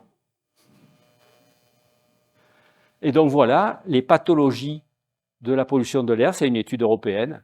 La moitié viennent des particules qui viennent de l'extérieur et 16% de l'intérieur. Ben oui, si, ton prénom c'est comment? Monique. Si Monique fait un barbecue à l'intérieur de la maison, c'est pas une bonne idée. Donc il y a des pays évidemment où ils font la cuisine comme ça à l'intérieur, c'est encore pire. Et vous voyez que loin derrière, dampness, c'est l'humidité, second and smoke, SAH, le radon, 8% quand même, hein. Dans certaines zones, vous verrez une carte du radon, et les composés organiques volatiles, VOC, ou c'est moins. Ça, c'est la charge de maladie, donc essentiellement les particules. Donc, si vous êtes à côté d'une route où il y a du monde, il faut aérer, mais aérer aux heures où il y a moins de voitures. Voilà. Au moins 10 minutes matin et soir. Plus si vous pouvez. Et aux heures adéquates. À la suivante. Je passe, allez, on passe celle-là. Les soignants ont plus d'asthme parce qu'ils utilisent plus des ammoniums qui sont des détergents désinfectants. Donc, si vous voyez dans vos produits ménagers des trucs qui finissent par ium, c'est pas une très bonne idée. Bon, la suivante. Mais par exemple, les gens qui faisaient les stérilisations à l'hôpital étaient plus touchés par les maladies respiratoires. Ça, c'est les phtalates, les plastiques. Donc, les plastiques, on parlait de tout ce qui est ustensile en plastique. Donc, ça passe dans l'aliment même à froid, et quand c'est à chaud, c'est encore pire. Donc, je vois des jeunes, et ils prennent leurs gamelles dans les Tupperware et ils les fourrent dans le micro-ondes. Je dis, putain, mettez-les dans une assiette. Tu vois, un truc, un b.a.-ba, quoi. Si possible, conservez-le dans du verre. Donc, privilégiez les conserves en verre, évitez, parce qu'il peut y avoir des biphénols, qui est un autre produit perturbateur endocrinien. Les ustensiles, c'est du bois, c'est pas du plastique. Et au micro-ondes, ça risque rien au micro-ondes si vous mettez dans du verre ou dans une assiette. Hein. Ce qui détruit les nutriments, c'est la chaleur excessive. C'est pas le micro-ondes. Donc si vous faites chauffer à fond, à bloc, c'est sûr que les nutriments, il y en aura moins. Donc vous faites pas chauffer trop et vous mettez des contenants inertes comme le verre ou l'assiette. Voilà. Et votre cuisine, ben vous évitez Bon, j'en parlerai après, mais vous préférez la fonte, voilà, Céramix et les papentes. Pour l'aluminium, il faut que ce soit acide, que l'aliment soit acide pour passer dans l'aliment. Il n'est pas perturbateur endocrinien, mais il est toxique pour le cerveau. Donc, si vous aviez des casseroles en aluminium en bon état, si vous ne mettez pas d'acide, donc dans le papier alu, par exemple, vous faites le poisson, les papillotes, là, il ne faut pas mettre de citron. Là, ça va passer. Mais si vous ne mettez pas de citron, ça ne passera pas. Il faut que l'ustensile de cuisine soit en bon état, en bois et matériel inerte. Bon, allez, suivant. Et donc, le PVC, il peut y avoir dans l'alimentation, ces phtalates, mais aussi dans l'air, notamment les sols en PVC. Donc ça, je préfère un carrelage comme ça. Un sol en PVC où il peut y avoir quand même dans l'air intérieur un petit peu de phtalates, qui sont les plastiques. Hein. La fumée de... Alors, moi, je m'en servais comme outil. Vous avez un infarctus, il faut arrêter de fumer. Vous pouvez vous servir la cigarette électronique en mettant votre dose. Parce que ils arrivaient, ouais, j'ai essayé, ça ne marche pas. Ils mettaient 3 mg de nicotine. J'ai dit, mais non, vous mettez votre dose. Au départ, c'est 16, il n'y a pas de problème. Vous assumez votre addiction et après, vous en mettez. Et donc, beaucoup disent, ouais, ça ne marche pas, j'ai arrêté, j'ai repris le tabac. Bon, ce n'est pas une bonne idée. Donc, c'est un bon outil. Après, il y a pourquoi on l'interdit à l'intérieur. Donc, c'est un bon outil, mais ce n'est pas un truc parfait. C'est 100 fois mieux que la clope, mais il y a quand même des rejets toxiques, notamment du formaldéhyde, le produit cancérigène dont on a parlé par les meubles, notamment l'acroléine, le benzène qui est cancérigène aussi, un gaz, le toluène, enfin, quand même pas mal de produits toxiques. Donc, je leur dis, vous fumez votre cigarette électronique, avant de pouvoir vous en passer complètement, mais fumez dehors, pas dedans. Voilà, c'était le message. Pourquoi il ne faut pas, non, c'est interdit, mais vous avez l'explication. C'est beaucoup mieux, mais ce n'est pas parfait. Next one. Alors, quand vous allez au magasin pour acheter des peintures, il va y avoir ça. Vêtements de décoration A+, donc c'est ceux qui rejettent le moins de composés organiques volatiles, comme le formaldéhyde, comme le benzène, le toluène, etc. Donc, il faut prendre du A+. Donc, réunion du plan national santé-environnement. À côté de moi, il y a le mec de 60 millions de consommateurs. En fait, c'est l'Institut national de la consommation, 60 millions de consommateurs. Et il dit, mais moi, j'ai une étude, donc il est obligatoire que ce soit sur les produits de décoration. Il dit, moi, j'ai une étude sur les peintures à l'eau. Bien, à côté de moi, très bien, allez-y. En fait, sur 20 peintures à l'eau, il y en a 6 qui ne sont pas du tout actives. Il y en a même une, à 3 jours, elle balançait 8 fois la dose autorisée. Alors, je pose la question, mais l'étiquetage est obligatoire, mais le contrôle, il n'y a pas de contrôle. Donc, le mec, il affiche ce qu'il veut. Alors, il y en a 14 sur 20 qui étaient dans les règles. Hein. Quand vous achetez un truc, vous êtes obligé d'acheter A+, parce que ce serait con d'acheter le C. Hein. Mais en fait, 6 fois sur 20, eh ben, c'est peut-être faux. Et donc, j'ai dit, ben, rendons obligatoire le contrôle, aléatoire. Silence. Oh, c'est quand même pas aberrant, ça. Hein, tu pourrais un contrôle aléatoire 1 fois par an, 2 fois par an, ça ne coûterait rien. Et au moins, le consommateur, il ne sera pas pris pour une andouille. Parfois, pas toujours. Voilà. Voilà un peu quand vous discutez dans ces réunions nationales, vous vous dites, mais comment c'est possible, quoi? Des trucs évidents. C'est là que je déprime, cette histoire de peinture, ça me... Hein? Hein, Monique? Et la suivante. Ah, bon là, c'est pour pas... Est-ce que Madame Radon est là? Ils sont partis? Oh là là. Donc le radon, c'est un gaz radioactif des massifs granitiques. Et donc, est un facteur de risque de cancer du poumon, non négligeable. Là, vous avez la carte radon. Donc, suivant où vous avez construit votre maison, peut-être que le sol émet ce gaz radioactif. Et donc, vous voyez, les Hautes-Alpes, c'est surtout le secteur de Briançon, là-haut, si je ne me trompe pas, ou le secteur pas loin de Barcelonnette, là, hein, dans le coin. Et donc, en fait, ce gaz contamine le sous-sol de la maison. Donc, dans ces régions-là, je dis, ben, ne mettez pas vos chambres en bas, mais aussi peut remonter par la canalisation dans la maison. Donc, il faut le savoir, il faut faire des mesures, et il y a des façons d'améliorer la situation. On va insuffler de l'air dans le sous-sol ou l'extraire. On va boucher les fissures qui remontent dans la maison. En fait, on va s'en préoccuper. Et donc, normalement, il y avait... Marc, tu veux prendre la parole sur le radon? Il y a une association?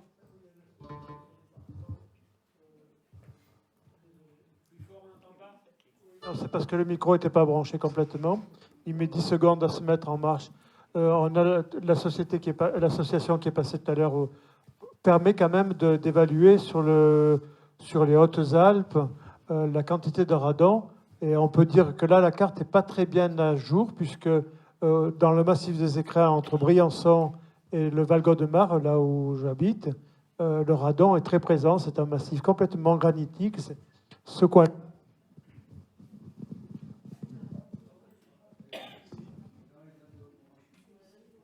Voilà. Le radon est chez nous et c'est important de pouvoir installer quand on construit. Tu en sais peut-être plus ce qu'il faut faire du point de vue architectural ou non? En fait, c'est rayé. Tu vois, c'est potentiel faible et présence de facteurs pour en faciliter le transfert du radon. Tu vois, c'est des trucs créés, mais on ne les voit pas bien dans le 0,5. Ça, c'est l'Institut de recherche sur la sûreté nucléaire. D'où l'importance de bien ventiler ces maisons qui sont construites sur du granit et de faire souvent des vides sanitaires surélever la maison et de faire en sorte que la maison soit bien ventilée avec une ventilation à double flux, voilà, de façon à ce que ça tourne bien. Alors, autrement, moi, j'ai rien d'autre à dire. Sauf que dans le Valgo, c'est bien présent quand on s'est posé la question. Très bien. Donc, si vous habitez un troisième étage dans un immeuble à Gap, ça va.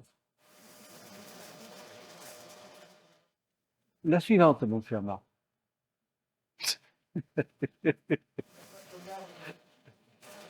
Et donc, si vous, vous ventilez, 2, vous agitez, et éventuellement là où vous habitez, c'est pas votre problème ici, hein, parce que en Inde, en Chine, ils filtrent l'air extérieur avec des filtres EPA, comme pour votre aspirateur, EPA, haute efficacité pour les particules.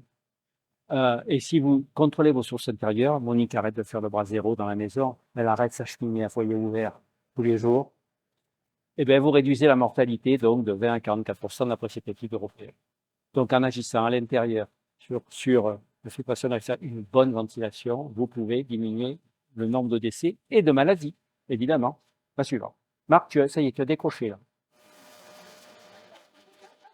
Donc les purificateurs d'air, on me pose toujours la question, donc nous on préfère les filtres EPA et le charbon actif et ionisation, ozonation, photocatalyse, ça libère parfois donc des aldéhydes, de l'ozone.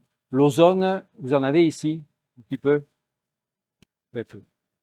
En fait, ça naît là où il y a beaucoup d'oxyde d'azote, c'est-à-dire beaucoup de trafic d'industrie, et après, avec le soleil, la chaleur, et après, ça va monter vers le nord. Donc, par exemple, dans la région des Bouches-du-Rhône, c'est le Luberon, c'est le Vaucluse qui est où il y a le plus d'ozone. Dans le Luberon, ça démarre à l'étang de Berre, et par là, et hop, ça remonte. Mais ici, vous êtes un peu loin, et comme vous n'avez pas de gros pourvoyeurs d'oxyde d'azote, et tous les phénomènes de combustion qui gèrent l'oxyde d'azote. Donc voilà, les filtres, EPA, c'est très bien. La suivante. Le ménage. Alors, j'ai fait une émission sur le ménage. Alors, à un moment donné, l'intervieweur m'a dit, mais vous faites le ménage, vous? J'ai dit joker. Donc, le ménage, c'est surtout avec les produits, les pchit-pchit, tout ça, les produits qui vont libérer des COV. Donc, ça va être surtout respiratoire. Donc, des cas d'asthme, d'irritation, d'allergie, d'irritation, irritation. Allez, irritation, allergie. La suivante. Tu veux poser une question peut-être? Là, je vais vous parler simplement Javel, essentiellement. D'abord, le premier truc du nettoyage, c'est le dépoussiérage. Donc, vous prenez un balai avec une microfibre, c'est 90% de l'action du ménage, c'est le dépoussiérage avec une microfibre. Et donc, le but, c'est d'utiliser moins de produits chimiques. Arrêtez les désinfectants, vous allez voir un truc, l'eau de Javel, ça ne sert à rien. Sauf s'il y a une épidémie. Donc, si votre sœur a la typhoïde et qu'elle fait caca dans le salon, oui. Donc, hors période épidémique, ça ne sert à rien. Supprimer donc les désinfectants, donc dépoussiérage, lavage des taches. La suivante. Et on commence toujours du plus propre vers le plus sale. Donc nous, quand on prend la douche, on commence toujours par les fesses. Ce n'est pas une bonne idée. Commence par la figure et après les fesses, c'est pas l'inverse. Et donc ça, c'est Philippe Karenko, je ne sais pas s'il est venu à l'hôpital ici, qui est un hygiéniste très connu, qui a fait plus de 300 établissements dans la région et ailleurs en France, et il a fait réduire de 50% l'utilisation des produits à l'intérieur de cet établissement, simplement par la formation, en expliquant tout ça. Donc en fait, le ménage, c'est de la chimie, un peu, du temps, de la mécanique et de la température. Donc par exemple, les lavandières à l'époque, Monique, elles tapaient, mais ça nettoie, hein, ça nettoie. Donc je lui ai demandé, j'ai dit, mais si je mets une chemise avec des noix sans produit, il m'a dit, mais ça va laver. Évidemment, si il y a des gros trucs dedans, enfin voilà. Donc le ménage, en fait, c'est un équilibre en tout ça. Si tu diminues le temps, eh ben, de mécanique, par exemple, tu es obligé d'augmenter l'autre temps. Donc ça m'a beaucoup plu. C'est un Allemand qui a sorti ça, là, le cercle de Zimmer. Donc la température, l'aspect mécanique, la chimie et le temps. La suivante. Le propre n'a pas d'odeur, ça c'est le slogan classique. Donc dans les pchits que vous mettez, il y a 50 000 COV, limonène, tout ce que vous voulez, géraniol, autant de risques de faire de l'allergie. Donc si vous n'avez pas une construction avec un WC qui s'ouvre sur l'extérieur, bon, s'il s'ouvre, vous ouvrez la fenêtre. Et sinon, bon, là, celui-là, vous ne restez pas sur place. Il n'est pas nécessaire de désinfecter. À l'hôpital, on est en train de remettre des bonnes bactéries, parce que quand vous désinfectez, et mal, si vous désinfectez, bon, le bloc opératoire, c'est spécial, hein, je ne parle pas du bloc, les parties communes. En désinfectant à la mort moellonneuse, excusez-moi pour l'expression, vous allez créer des résistances, vous allez favoriser les mauvaises bactéries qui vont résister, qui vont s'implanter. Il y a la nature horreur du vide, donc c'est les mauvaises qui vont rester. Donc actuellement, il y a une remise de bonnes bactéries dans ces lieux communs pour rééquilibrer, et du coup les mauvaises bactéries, il y en aura moins. Alors il y a un grand problème sur les siphons. Les siphons, c'est là que les bactéries résistantes, en plus il y a des biophiles, se mettent dans les siphons, et bon, là ça pose un problème. Mais en tout cas, vous voyez, on remet des bonnes bactéries. On arrête de désinfecter par le bloc, et on remet des bonnes bactéries. Et donc, je vous l'ai dit, 1000 milliards à 100 000 milliards de micro-organismes dans nous. Il y a une étude sur la reverdisation des cours d'école. Bon, ici, c'est pas pareil. Eh bien, quand vous remettez, moi j'ai connu l'école avec le platane et puis le béton, hein. Quand vous remettez du verre dans la cour, au bout d'un an, c'est une étude finlandaise, il y a moins de mauvaises bactéries, des Escherichia, des Shigella, il y en a moins, et il y a plus de bonnes bactéries. Sur la peau et dans le tube digestif des enfants. Il y en a un jour, il m'a dit, un élu, il m'a dit, oui, mais s'il prend un copeau de bois, qu'il le mange, ça va poser souci. J'ai dit, vous préférez qu'il se casse la tête sur le béton, alors. En plus, socialement, les enfants participent, j'ai eu un exposé qui a fait un type spécialisé dans ça, du coup, les enfants participent plus à la vie de la cour, si vous voulez. Donc, c'est très intéressant. Donc, dans les villes, il faut reverdir les cours d'école. Donc, la suivante, les enfants à la campagne ont X fois moins de risques de faire de l'asthme, parce que justement, leur système immunitaire s'est développé grâce à ce contact de multiples bactéries, et donc, il y a moins de risques d'allergie que dans un milieu dit chimique. Voilà, regardez, c'est facile. Au bout d'une heure, au bout de 2 heures, là, j'ai désinfecté. Là, je n'ai pas désinfecté. Donc, je viens de désinfecter, il n'y a plus de germes. Au bout de 2 heures, c'est exactement pareil. Monique vient de désinfecter la table, je fais ça. C'est revenu exactement. Tu désinfectes et puis tu fais ça. Il faut arrêter d'utiliser l'eau de Javel. En plus, si vous la foutez dans les WC, ça ne va pas détartrer. La suivante. Et si vous mettez du détartrant en même temps, ça va libérer du chlore gazeux extrêmement agressif. Il y a une usine de chlore à côté de Martigues. Je veux dire, si elle explose, il va y avoir des morts. Hein. D'ailleurs, à l'Adréal, j'ai dit, mais c'est la guerre. Ce sera la guerre, le confinement et tout. Hein. Donc, arrêtez avec l'eau de Javel, sauf épidémie, évidemment. Donc, aucune indication à utiliser les désinfectants. L'eau de Javel ne détartre pas et ça va sélectionner en plus les bactéries résistantes. Le savon, bon, mais ça ne désinfecte pas.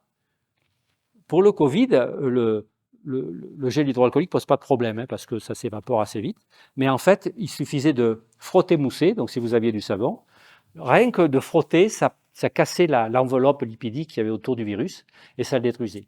Donc vous pouviez très bien utiliser du savon en bien frottant et en faisant mousser. Bon, la suivante. C'était pour brûler de l'eau de javel, en fait, est résistante. La suivante, l'hôpital, les mains, c'est très important, il faut vous laver les mains. Hein, si possible avec du savon, voire du gel hydroalcoolique. La suivante, le nettoyage, c'est le clou du spectacle ce soir, le nettoyage de la cuvette des WC. Spécialement pour Monique. C'est comme au théâtre, il faut toujours que celui du premier rang, il morfle. Ça vient du centre hospitalier universitaire de Nice, par le docteur Karenko, le docteur Mondin, c'est pas moi qui l'ai fait. Hein. Nettoyage simple, pulvérisateur, vinaigre blanc, et vaporisez vos toilettes. Ensuite, nettoyer avec une éponge. Oui, vous avez enlevé avant les paquets, hein? On est bien d'accord, hein? Détartrage de la cuvette. Monique, le javel ne va pas détartrer. 300 ml de vinaigre blanc, vous laissez alléger à la nuit. Attention, il va y avoir un peu d'odeur, hein? Restez pas planté. Hein? Voire ouvrez la fenêtre parce que ça va sentir. Ou bien, un demi-verre de bicarbonate et un autre de vinaigre. Ça apparaît la mouche, 30 minutes. Ça, on vous la donnera parce que ça va servir. Hein? Si c'est très encrassé, donc là, acide citrique. Alors là, il ne faut pas rester là, hein, quand même. Hein. D'accord? Donc, vous voyez, le message, il est là. L'eau de javel, ça ne détartre pas, ça blanchit. Alors là, j'avais une grosse tache sur un produit, on a mis de l'eau de javel, ça l'a blanchi, ça l'a remis d'accord, comme c'était avant. Bon, cas exceptionnel. Bon, la suivante. Donc, on vous fera un flyer pour tout le monde. Vous l'afficherez à la CPTS. Comment nettoyer la cuvette d'AVC. Donc, on va refaire un guide bioménage, parce qu'on en a fait, à la CEF, on en a fait. Et donc, il y aura cet encart. J'ai tenu à ce qu'il y ait cet encart cuvette. Ça, c'est avec l'URPS, donc avec Marc et ses collègues. On a fait un flyer sur l'air intérieur. Donc, on vous donne quelques conseils, là aussi. Parce que c'est pareil à Vitrolles. Je vais dans la maison médicale à côté, il n'y avait que des généralistes. Et on a mis des capteurs d'air. Un peu à Vitrolles. Alors, la secrétaire était super contente, parce qu'elle dit, oh, moi, on s'occupe de moi, du coup. 2 médecins bien, puis il y en a un qui arrive, il dit, mais à quoi ça sert? Donc, vous voyez que même les professionnels de santé, il y a du travail. Hein. Donc, c'est ce que je vous ai dit. Hein. Vous aérez. Bon, la température, on l'a mis parce que c'est le gouvernement qui nous l'a dit, 19. En fait, la température idéale pour ne pas mourir, c'est entre 19 et 25 degrés. 24. La courbe, elle fait ça. En dessous de 19, ça monte, et en dessus de 25, ça monte. Bon. Ça dépend aussi des zones. À Marseille, ça va être plutôt 23-24. À Gap, peut-être, ça va être 19-20. Hein. Ça dépend aussi de la fourchette et en fonction de la zone géographique où vous êtes. Bon. Et vous achetez, donc si vous achetez des meubles neufs, vous les aérez avant. À l'extérieur, vous aérez bien votre maison. Bon, la suivante. Ça, Marc, ce sera disponible? Oui. Bon. Et donc, sur les sites, vous avez le guide de l'air intérieur là. Ce qu'on a fait avec l'URPS là, c'est des visios qui durent 10 minutes, qui sont hyper sympas, etc., etc. Vous avez plein de ressources gratuites sur nos sites. On a parlé des ondes. Donc, il y a du progrès, parce que je vais pas à Paris, donc maintenant, les jeunes, ils n'ont plus... C'est plus ça, là. Hein, enfin, beaucoup moins. Donc, il y a quand même du progrès. Hein. Donc, ça, c'est le spectre électromagnétique. La suivante, il y a des ondes. Donc, je vais vous parler des lignes à haute tension. Je ne sais pas s'il y a des gens qui ont des maisons sous les lignes à haute tension. Et quand même de la téléphonie.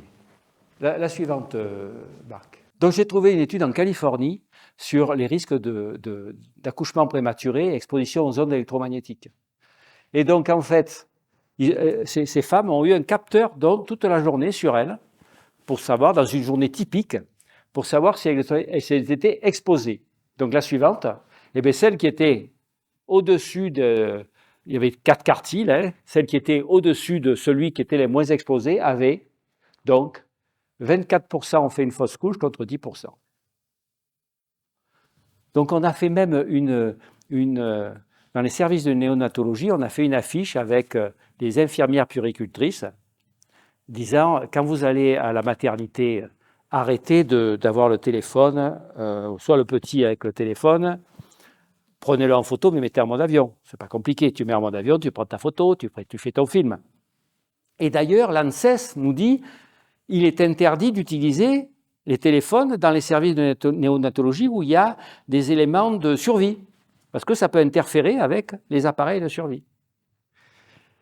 Donc nous, c'est pareil, on rentre, on a le téléphone, bon, mais les parents, il faut les éduquer, à leur dire arrêtez. D'abord, ils ne prennent plus attention. Donc, le slogan de notre affiche était « Votre enfant a besoin de vos bonnes ondes, pas celles de votre téléphone ». Donc de l'éducation, de l'éducation. Bon, la suivante. Donc, un truc. Sur les cancers du cerveau, le gliome. Donc Interphone, ça reprend plusieurs pays, et donc on demande aux gens qui ont eu un cancer du cerveau s'ils ont beaucoup téléphoné. Et donc voilà les résultats, donc quand même sur 2700 patients, l'utilisation du mobile n'est pas associée à un risque accru pour un utilisateur régulier de gliome et de méningiome, c'est une tumeur du nerf auditif. Tout va bien. Mais quand on lit les études, on dit qu'est-ce qu'un utilisateur régulier? La suivante. Un utilisateur régulier est une personne ayant téléphoné au moins une fois par semaine pendant les 6 derniers. Pendant 6 mois. Par contre, un gros utilisateur disant aux 30 minutes par jour, pas beaucoup, hein, c'était il y a 10 ans cette étude, hein, plus, a un risque augmenté de 40% de faire un gliome. Bon, heureusement, il y a quelques milliers de gliomes, mais il n'y en a pas 50 000, mais quand même. Vous voyez, comme une étude, il n'y a pas de risque, hein, mais les gros utilisateurs. La suivante, étude française, Sérénate, 2014, pareil, ils partent, aucune association pour les utilisateurs réguliers par rapport aux non-utilisateurs. OK. Mais association positive chez les gros utilisateurs, plus de 896 heures au total. Là, le risque, il est multiplié par 2,8. Et si vous faites 18 000 appels, il est augmenté donc, par 2,1. Donc, ça correspond, c'est une étude française, c'est l'INSERM, c'est très sérieux, la suivante. Et nous passons aux États-Unis avec les souris. Alors, le premier à qui j'ai montré ça, il m'a dit « mais on n'est pas des souris, c'est vrai ». Ils ont fait téléphoner des souris 9 heures par jour pendant 2 ans, avec la même puissance que nous. Et donc, on obtient un surplus de cancer du cerveau, de gliome, mais aussi de cancer des schwannomes, des cancers du cœur. La gaine de Schwann au niveau du cœur. Des schwannomes du cœur, tumeurs malignes du cœur. Ouais. Alors moi, j'en ai jamais vu dans mon travail. Et donc, le gouvernement, ça c'est le gouvernement, parce qu'on nous dit, eh bien voilà ce que propose le gouvernement, c'est le ministère de la Transition écologique, le kit main libre, haut-parleur, trop long, SMS, etc. Et évidemment, dans votre cave, Monique, vous arrêtez de téléphoner parce que le signal est faible, donc le téléphone va être beaucoup pour choper l'antenne relais. Voilà. Mais le message, c'est éduquer vos enfants à arrêter donc d'utiliser, ou les gens qui vont avoir des enfants, à le coller sur le ventre du bébé. Les lignes à haute tension. Moi, tous les ans, j'en ai 2 ou 3 qui m'appellent, voilà, oh, j'ai trouvé une maison, elle n'est pas chère. Elle est sous une ligne à haute tension. J'ai dit, qu'est-ce que je fais? Alors, donc, il y a un surrisque de leucémie infantile, je vous passe les détails, hein, de 26%. C'est une méta-analyse, la suivante, et je passe directement à ce que dit l'ANSES. L'ANSES réitère ses conclusions de 2010 en 2019 sur l'association possible de ces champs basse fréquence. Mais dans votre téléphone, il y a aussi des basses fréquences, en plus d'avoir les micro-ondes. Et donc, recommande de ne pas implanter de nouvelles écoles à proximité des lignes à très haute tension. Enfin, si c'est votre maison, à mon avis...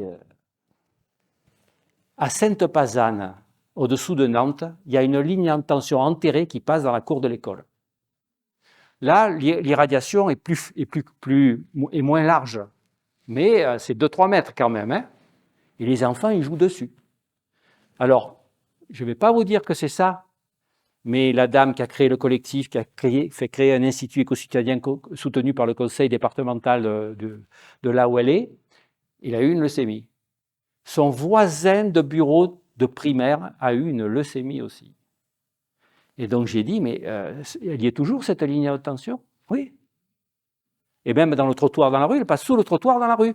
J'ai dit, mais il suffisait de condamner ce trottoir de passer sur l'autre. C'était pas compliqué. Ça n'empêchait pas les gens de se déplacer. Donc là aussi, des trucs... voilà. Après, dire c'est forcément que ça, non, parce que c'est souvent plus multifactoriel. Mais même l'ANSES le dit. Bon, la suivante. Et donc ça, c'était la fiche qu'on a fait pour les voyez. J'ai besoin de vos bonnes zones, pas celles de vos téléphones. La suivante. Le bruit, ici c'est calme ici. Ouais. Madame de l'ARS, c'est calme ici. Vous ne criez pas trop dans votre bureau. Donc on croit toujours c'est qu'on va mal dormir, etc. Non, le premier truc, c'est les maladies cardiovasculaires, plus d'hypertension artérielle, plus d'infarctus. L'Agence européenne de l'environnement nous dit que c'est 900 000 cas d'hypertension artérielle en Europe dus au bruit. Et il y a 25% de la population française qui est surexposée au bruit. Ici, vous êtes privilégiés visiblement. Difficulté d'apprentissage, on va retrouver les mêmes problèmes qu'avec les plaquettes, les tablettes. Et juste pour vous dire que le seuil de la douleur, c'est 120, quand on parle de décibels, si je vous dis, là je parle à 60 décibels, mais si je parle à 63 décibels, 3 décibels au-dessus, en fait le niveau d'intensité double. Le niveau d'intensité que vous entendez double chaque 3 décibels. Parce qu'un avion à 120 décibels, comprenez bien que ce n'est pas 2 fois plus que vous ne ressentez pas 2 fois plus, c'est X fois plus. Chaque 3 décibels, ça double. Et voilà un truc sur les avions, hypertension avion, trafic routier, cardiovasculaire disease, maladie cardiovasculaire. Et vous voyez que ceux qui sont exposés à l'aviation, par exemple, donc c'est pour ça qu'à Roissy, je suis intervenu à la radio, ils veulent augmenter les vols la nuit, quoi, que les gens puissent dormir quand même. Parce que même, c'est ça qui est incroyable, même sans vous réveiller, ça s'appelle les micro-réveils, vous avez une réaction des hormones surrénaliennes et une augmentation de la tension, même sans vous réveiller. Nous, on avait fait un holter tensionnel à des gens près de Marignane. Et chaque fois qu'il y a l'avion, le holter s'était déclenché à ce moment-là, hop, la tension monte. Ah, pas de 10 à 20, hein, mais elle monte, sans se réveiller. On n'est pas loin du problème de l'apnée du sommeil. Hein. Vous vous micro-réveillez sans vous réveiller, et là, ben, c'est un facteur de risque d'hypertension artérielle aussi, l'apnée du sommeil. Et bon, vous voyez ça. Les écoles. Vous savez qu'à Bombay, à Mumbai, qui est allé en Inde ici? Donc c'est un chahut permanent, hein? C'est ahurissant. Et donc les feux ne passent au vert que si ils arrêtent de klaxonner. Tant qu'ils continuent à klaxonner, tous là, ils restent rouges. Ah, c'est un capharnaüm, c'est prodigieux l'Inde, il faut y aller une fois dans sa vie, hein? Surtout venant d'ici. Hein? Ah, c'est unique. Et donc à Paris, ils ont installé des feux dans la classe, dans la cantine, notamment. Parce que c'est l'enfer pour les dames qui travaillent à la cantine. Et c'est pas mal. Suivant le niveau de décibels, ça passe au rouge. Je trouve que c'est pas mal comme idée. Pour déjà les éduquer et protéger les gens qui y travaillent, et les enfants et les gens qui y travaillent. Donc, un autre élément, c'est que, donc ça c'est en Ile-de-France, ils ont mis des casques, parce que si vous entendez moins, vous parlez moins fort. Hein, donc, il y a les casques. Mais j'aime bien le feu vert, feu rouge. La caisse est là, je crois qu'elle va subventionner avec l'ARS, c'est une bonne idée. Bon, les écrans. Moi, j'ai un beau-fils, je vous promets, c'est l'enfer, quoi. C'est l'enfer. Donc, troubles de l'attention, du sommeil, l'œil, par exemple, de plus en plus de myopes, hein. Ils n'ont plus le soleil, l'œil ne s'habitue plus à la lumière extérieure, moins d'exercice, publicité débile. Donc, c'est une pollution numérique. Et c'est un gros problème. Et donc, j'ai trouvé, donc, mon fils, donc je lui ai sorti, je vais vous montrer la prochaine. Vas-y, Anne-Sophie, pardon. Ça, c'est un truc gouvernemental, les bons gestes, pas le matin, pas au repas, pas dans la chambre, pas au moment de coucher. Bon, c'est les 4 pas. Bon, déjà, c'est un premier pas, c'est le cas de le dire. La suivante. Et regardez bien, sur 437 enfants, qui utilisaient les tablettes avant l'âge de 2 ans. 2 heures par jour. Et oui, il y a des parents, ils les collent dessus. En plus, ce n'est pas interactif, donc si c'est éducatif, si ça la stimule, mais non. À 9 ans, donc ils ont suivi de la grossesse à 9 ans, ceux qui avaient utilisé 2 heures par jour à moins de 2 ans avaient des troubles cognitifs à 9 ans. En plus, l'électroencéphalogramme de ces enfants, parce qu'il y a 18 mois, ils ont fait l'électroencéphalogramme, était perturbé. Donc, je ne sais pas comment vous allez faire pour lutter, parce que c'est une lutte, hein. Mais il faut... Alors, mon fils qui a eu un petit, donc je suis papé depuis peu. Je vous passerai la photo, il est tellement beau. Non, mais c'est vrai qu'il est beau. Alors, s'il y en a un qui me dit le mien est aussi beau, j'ai dit égalité. Il m'a dit, mais jamais je lui... Parce que mon fils, il m'écoute. Jamais avant 2 ans, même après, tu vas voir, crac. Mais c'est dur, hein. C'est terrible. Terrible. C'est la fabrique du crétin digital. Ouais. Bon, là, je vous dis, il en faut pour 7 heures. Donc, on va aller vite. Les retardateurs de femmes, on en a parlé. Ça se met dans le gras, vous évitez le gras, vous aérez vos maisons parce qu'il peut y en avoir dans les divans. Même là-dedans, il peut y en avoir. L'autre jour, au Rotary, j'ai pris un monsieur qui avait une veste. Donc, ton prénom, c'est... Votre prénom, c'est André. André. Il avait une veste. Et donc, j'ai pris un verre d'eau. C'est un ami, hein. Et j'ai versé le verre d'eau sur la veste. La veste ne s'est pas mouillée. Parce qu'il y avait des anti-adhésifs, des perfluorés. Des perfluorés. C'est quelque chose qui repousse le gras et l'eau. Quand vous allez au fast-food, que vous achetez des frites, si le papier n'est pas gras, c'est qu'il a été traité avec ce produit. Et vous exigez que votre cornet à frites soit gras. Le problème, c'est que ces perfluorés, 4700 congénères, sont après rejetés dans l'environnement. Ce n'est pas le temps de contact avec la frite qui va suffire. Par contre, il y a eu des études sur les pop-corn où les gens qui faisaient chauffer beaucoup, ils étaient contaminés par le passage du pop-corn vers le cornet. Mais c'est surtout qu'après, ça part dans l'environnement et ça ne s'élimine pas. Aux États-Unis, ils appellent ça un polluant éternel. Bon, nous, on peut l'appeler pareil. Ça reste dans l'environnement et ça nous revient par l'alimentation, notamment par l'eau. Là, j'ai été auditionné à l'Assemblée nationale il y a 3 jours par le groupe Lyot, celui qui veut annuler le truc. Voilà. Il fait une proposition, une niche parlementaire, une proposition de loi pour interdire dans ces contenants alimentaires ces perfluorés et exiger une surveillance impérative dans l'eau potable de ces perfluorés, puisqu'il reste des dizaines d'années. Voilà. Donc, par exemple, au Danemark, McDo a arrêté le traitement de ces sachets. Au Danemark, c'est interdit. Voilà. Donc, se contaminer l'environnement pour un produit qui ne me paraît pas essentiel. Bon. Mais il n'y en a pas que là. Il y a beaucoup de skieurs. Dans les doudounes de ski, c'est pareil. La neige, elle ne mouille pas la doudoune. La doudoune, elle est traitée. Comme mon copain avec son costume. Et là, c'est pareil. Eh bien, ça va aller. Quand vous la lavez, ça va se répandre dans l'environnement. Il y a des marques qui font des vêtements de ski, de trail, sans perfluoré.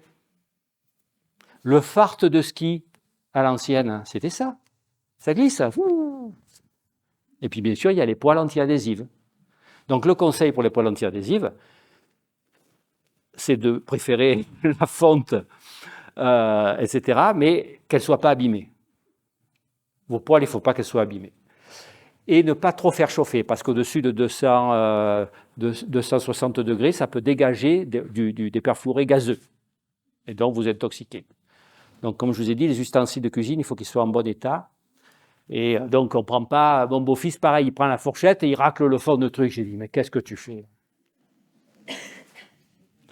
Voilà, donc les vêtements de ski, vous allez, vêtements de ski sans perfluoré, ça existe. Les plastiques, c'est les phtalates, tout ce qui est plastique. Cette chaise est très souple parce qu'elle est traitée avec des phtalates. C'est ça qui rend le plastique souple. Donc du coup, vous en trouvez dans les vernis à ongles, par exemple, dans les shampoings. Il y a même le vernis à ongles, ils ont fait une étude, ils ont pris une main, ils ont mis une main humaine, hein. Ils ont mis un gant, ils ont peint l'ongle au-dessus du gant, ils ont regardé dans les urines, il n'y avait pas de phtalates. Parce que dans ce vernis, il y avait des phtalates. Et après, ils ont enlevé le gant, ils ont mis sur les ongles et on en a retrouvé dans les urines. Donc, ça passe au travers des ongles. Hein. Incroyable, hein? Les cosmétiques, donc, avec les parabènes qui sont les plus connus, mais il y en a d'autres. Il y a des hormones naturelles, hein. Le soja, c'est naturel. J'allais dire, bon, moi, le tofu, bon, fermenté bien cuisiné. Bon.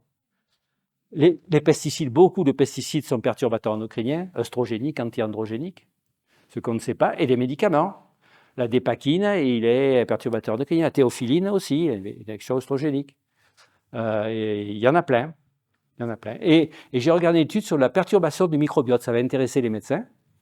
Perturbation du microbiote intestinal, donc les antibiotiques, bien sûr. Eh bien, il y a presque un tiers, j'ai trouvé, inhibiteurs de la pompe à protons pour l'estomac.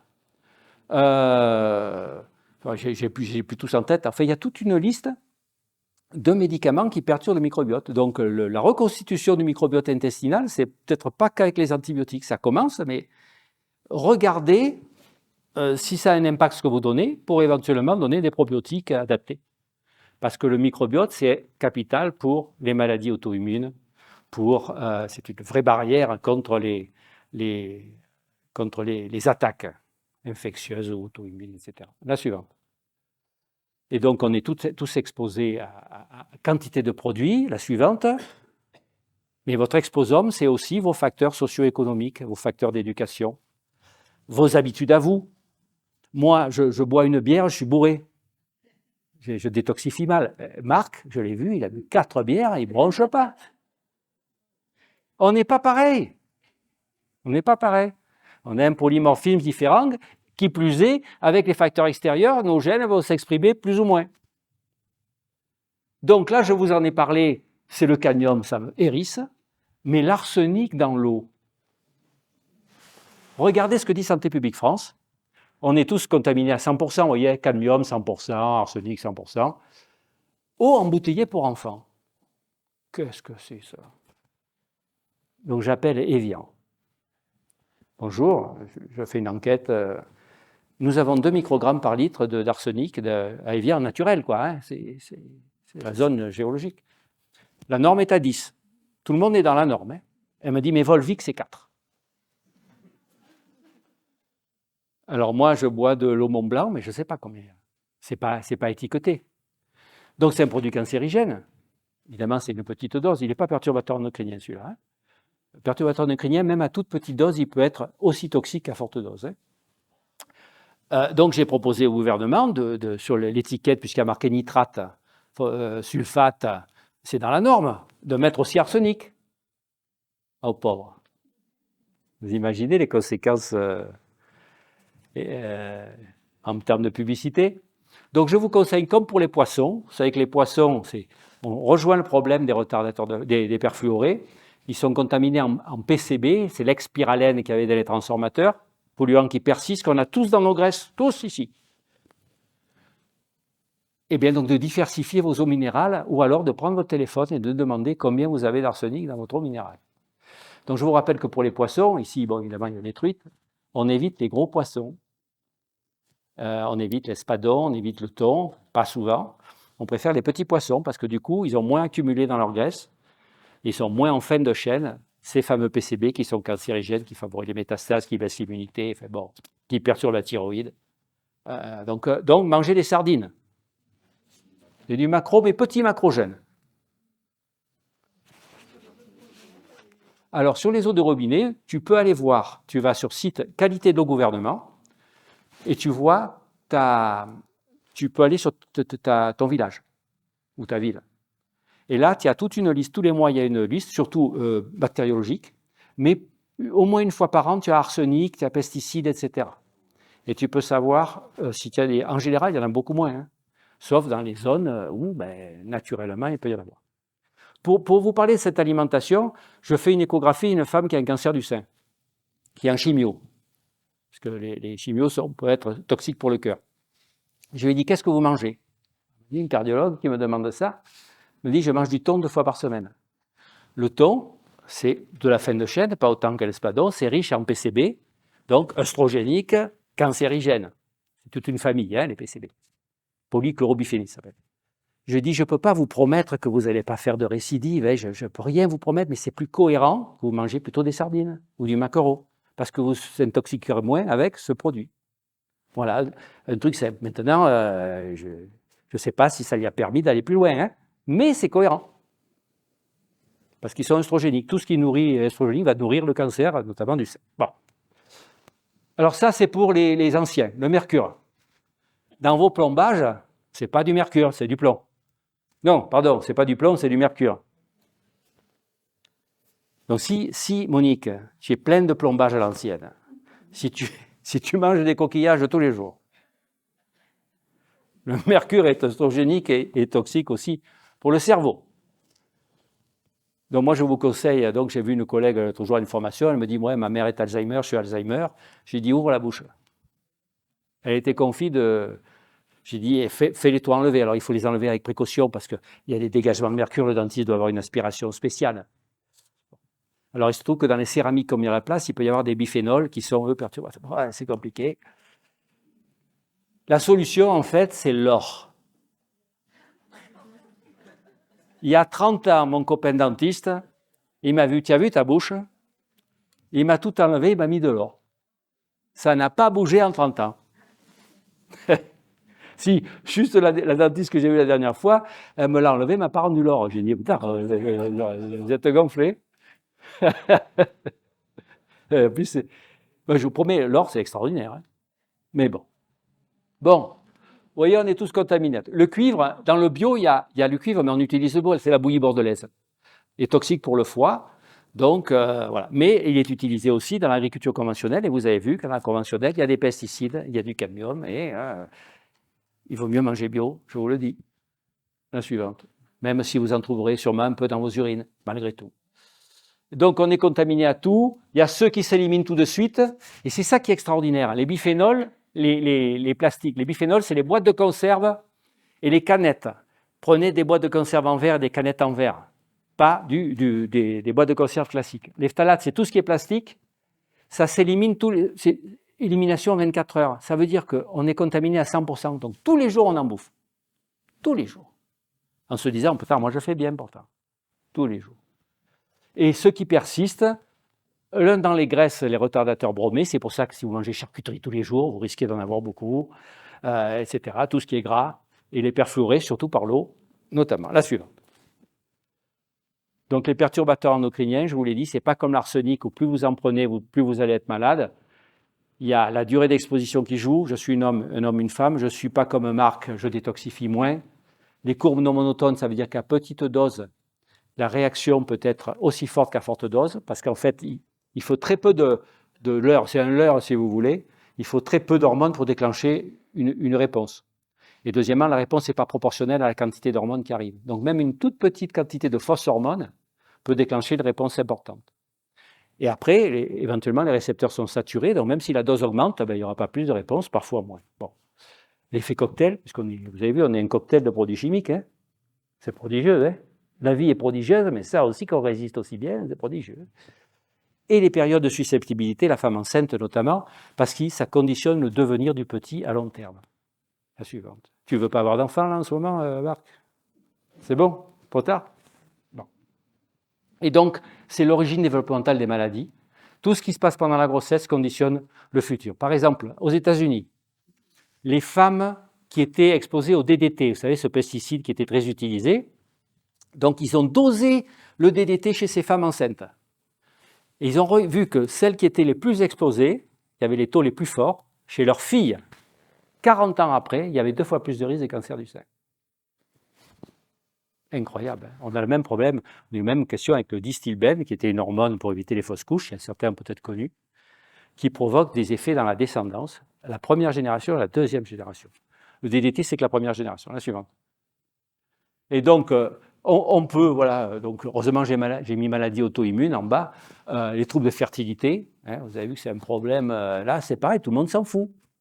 Oh, c'est un problème la fertilité. Troubles métaboliques, vous allez avoir un exemple, tous les cancers hormonodépendants, c'est les cancers les plus fréquents, le sein, la prostate. Et tu bouffes des oestrogènes, je veux dire. Troubles du développement intellectuel, parce que beaucoup ont une action sur la thyroïde, et donc domaine tout crétin, il n'y a pas que le brome. Action sur la thyroïde, les perfluorés, les retardateurs de flamme, on l'a vu, les perfluorés, je vous ai parlé, les antirepellants ont une action sur la thyroïde, les phtalates aussi, donc maladie auto-immune, maladie cardiovasculaire, certaines sont des... La suivante, voilà, donc qu'est-ce qu'on va bouffer ce soir? Donc, des pesticides dans les aliments gras. Donc, en fait, il faut bien manger, se faire la cuisine. Et éviter les conserves, comme je vous ai dit. Donc, et manger bio. Aliments gras, les poissons. Les pesticides, les fruits et légumes, si vous ne pouvez pas, vous les épluchez, merci. Les PCB dans les aliments gras, les biphénols dans les emballages, les phtalates dans les emballages, tout ce qui est plastique au contact fait passer dans l'aliment. Les perfluorés, je vous ai parlé des cartons de fast-food. Et les parabènes, tiens, les parabènes, c'est même un conservateur, c'est un conservateur dans votre crème, mais aussi dans les aliments. C'est le E214 à E219. Donc vous allez voir qu'il faut utiliser les applications pour comprendre, parce que c'est impossible de tout retenir. Hein. Voilà, une étude française sur quand même plusieurs dizaines de milliers de personnes. Si vous mangez bio, c'est-à-dire si vous mangez 50%, c'est pas 100%, c'est pas possible. 50% par rapport à ceux qui mangent zéro bio, vous avez 25% de risque de cancer en moins. Chez la femme ménopausée, 34% de risque de cancer après la ménopause. Et pour des cancers très typiques des pesticides, les lymphomes, encore plus. Comme il y a une personne sur 2, sur 3, sur 3 qui va avoir un cancer, moi je prends. Hein. C'est très injuste, hein, parce que socialement, il y en a qui ne peuvent pas. Parce que parfois, souvent, c'est plus cher. C'est très, très injuste. Mais, voilà. Donc il faut absolument lutter pour réduire ces injustices. Pareil, réduction du diabète de 25% à peu près, qui correspond à une étude américaine. Donc le gouvernement a dit intérêt du bio en prévention. Mais comme socialement c'est très injuste, ils ne disent pas il faut manger bio. Si vous pouvez, vous mangez bio. Donc il y a un combat social à mener. Et les études avant sur le bio nous disaient ouais, mais le mangeur du bio, c'est un sportif, il est intelligent, il fait sa cuisine. Non, cette étude a éliminé tous ces facteurs qui disent voilà. Donc 50%. Donc moi, j'ai les moyens, j'ai cette chance. Et quand j'ai je mange les fruits et les légumes, les laitages et le pain. Parce que dans le pain, vous avez vu, les céréales, il y a aussi du cadmium cancérigène. Donc j'essaie au moins de bouffer ça. La viande, non. Le poisson, si le poisson est bio, il mange des farines de poisson qui peuvent être contaminées. Hein, donc bon, ils ne sont pas plus. Mais, donc j'essaie de me concentrer sur ça, sur laitage, fruits, légumes et pain et céréales. Les pâtes bio, voilà. Bon. Je vous dis, c'est très injuste, ça m'énerve. Hein. Donc à l'école, les collectivités, dans les écoles, tout ça, il faut qu'ils poussent, voilà, et qu'on éduque au moins les gens à faire leur cuisine. Parce que plus vous allez manger fast-food ou plat préparé, plus vous augmentez ce risque. Il y a 10% de risque de plus de cancer quand vous mangez plat préparé. Plat ultra transformé. La suivante. Donc ça, c'est tous les perturbateurs endocriniens qui favorisent l'obésité, le diabète, etc. Et la photo d'après, elle est très extraordinaire. Je la présente à l'Assemblée, la suivante. Voilà 2 souris qui pèsent donc 22 grammes à la naissance et l'une, dans sa gamelle, a du distilbène, qui est donc l'ancêtre du biphénol, qu'il y a dans les canettes et les boîtes de conserve, qui est donc perturbateur endocrinien qui favorise l'obésité et le diabète.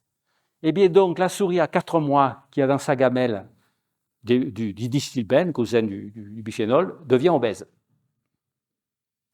Et là, la députée me dit, mais vous êtes sûr que celle qui est maigre, elle n'a pas couru plus que l'autre?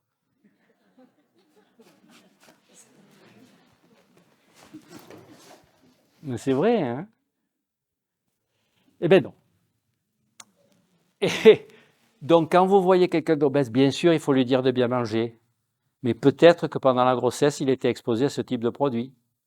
Donc le regard, le harcèlement à l'école, ah, t'es gros, t'es machin, c'est beaucoup plus complexe que ça. Donc il faut éduquer les femmes enceintes, évidemment, enfin, les gens en âge de procréer. Vous allez voir qu'il faut agir même avant le fait que la femme soit enceinte. Je vous donne un exemple, la suivante. Donc par exemple les phtalates, les plastiques dont je vous ai parlé, une étude américaine. Si vous réduisez de 50% l'apport en plastique chez ces femmes enceintes, vous réduisez le risque de prématurité de 11%, de 11 sur. Donc ça éviterait quasiment 6000 naissances prématurées si on faisait une campagne nationale pour dire aux femmes enceintes de ne plus bouffer des éléments qui ont été au contact des plastiques, c'est-à-dire quand il y a les plats préparés, etc., les ustensiles en plastique, etc. On a demandé une mission flash au gouvernement parce que si vous attendez 40 ans pour voir qu'il y ait moins de cancer, c'est compliqué. Là, 9 mois après, vous avez un résultat tangible. On pourrait le faire dans les Hautes-Alpes.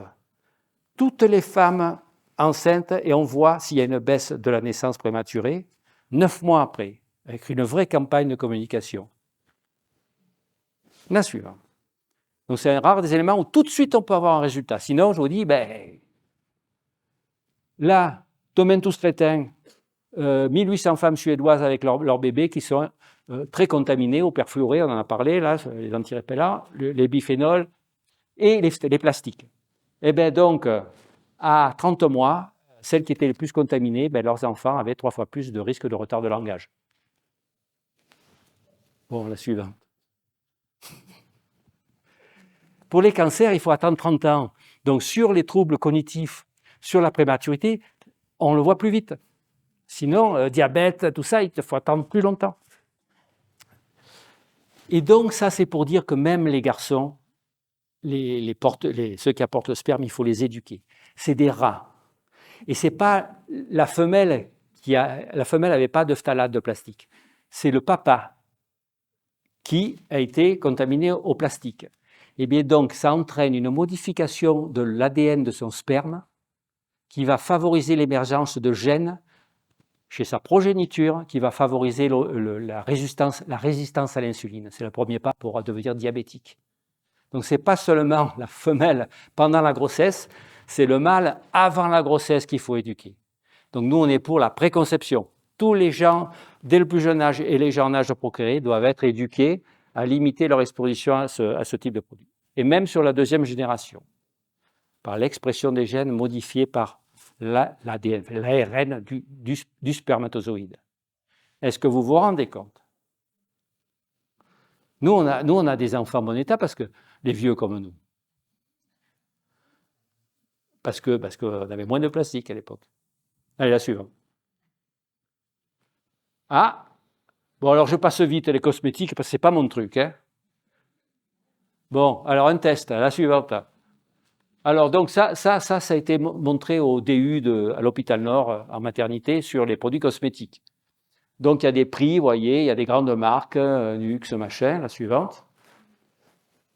Donc, le produit le moins clean, Nivea essentiel, il y a du BHT, donc c'est œstrogénique, l'autocrylate, ça se transforme en benzaphénone, c'est œstrogénique. Le phénoxyéthanol, c'est toxique pour le foie et pour le sang. Des huiles minérales. Les huiles minérales, en fait, c'est des huiles pour moteur. Je vais à Strasbourg pour cantine sans plastique. Donc, il y a les élus de Strasbourg et il y a un collectif de mamans qui dit on en a marre que tout arrive dans du plastique à la cantine, c'est réchauffé, en plus ils jettent tout, et donc les enfants. Donc je sors l'étude de l'Institut national de la consommation sur la moussaka.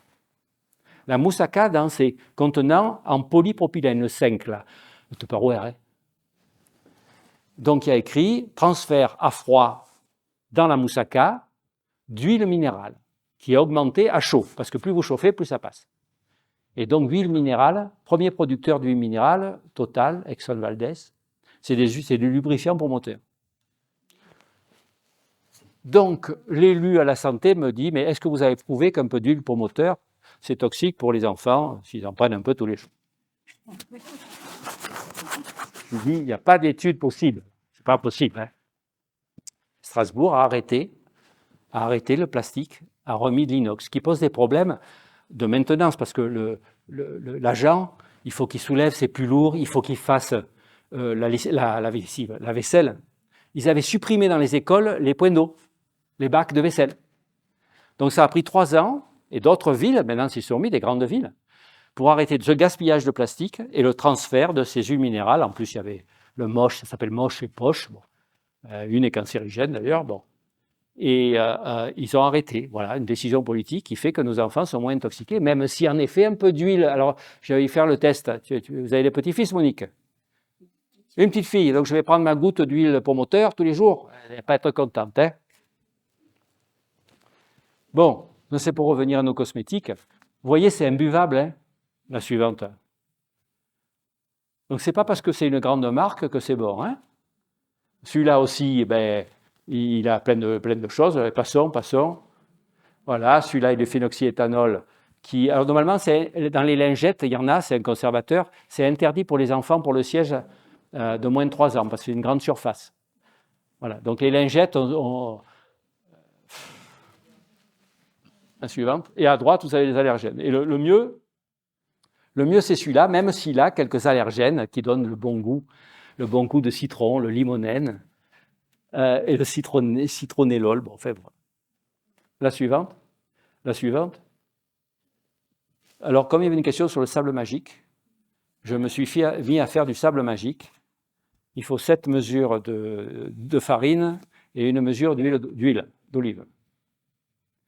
Et donc, le sable magique, a priori, ne pose pas de problème. Par contre, le slime, il y a des produits négatifs. Donc, ça se fabrique, je ne sais pas s'il y a des institutrices ou des instituteurs, ça peut se fabriquer à la maison. Voyez les ingrédients. Hein, je ne sais même pas ce que c'était, hein, pour rien vous cacher.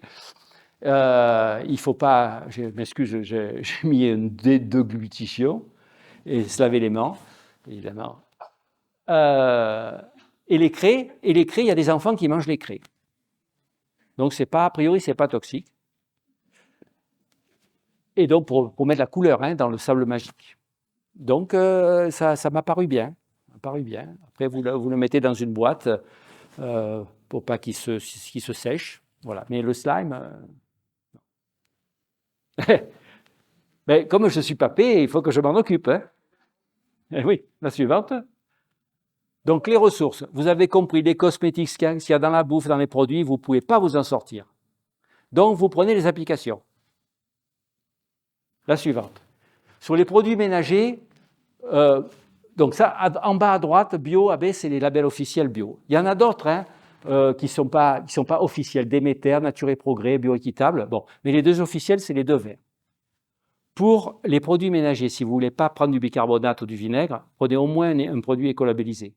Voilà, au moins ça, parce qu'il y a quand même moins de substances. Ça, Yuka, quel produit? Il y a quoi dedans? C'est Intermarché. Bon. C'est pour la nourriture. Et Open Food Facts. Et les 2, là, Clean Beauty, Incy Beauty, c'est pour les cosmétiques. Donc, comme tout le monde a son téléphone, prenez vos applications, et puis vous scannez, et bon, elles ne sont peut-être pas parfaites, mais sinon, c'est quand même une grande aide. Sinon, on ne pouvait pas y arriver. Donc, il faut éduquer les gens à se servir des applications. Pour une fois, le téléphone, pas pour une fois, ça sauve des vies, ça peut vous être d'une grande utilité. Nous, vous en avez là quelques-unes avec l'URPS. Nous avons fait des trucs de base. J'aère, je lave mes vêtements neufs avant de les donner à mon petit, de les mettre, parce que... Alors, évidemment, tous les pesticides qu'il y a dedans, il y en a une partie qui vont partir dans la nature. Hein. Moi, j'ai un mec du CNRS à Strasbourg, il avait dosé le nombre de pesticides qu'il y avait dans certains vêtements, dans des pantalons. Il m'a dit, c'est ahurissant, quoi. Donc, à la première lessive, déjà, t'en as. Bon. Donc ça, vous avez tout ça à l'entrée, c'est téléchargeable gratos. La suivante. Ça, c'est pour les médecins, mais en fait, c'est pour tout le monde, parce qu'il y a un guide pratique derrière.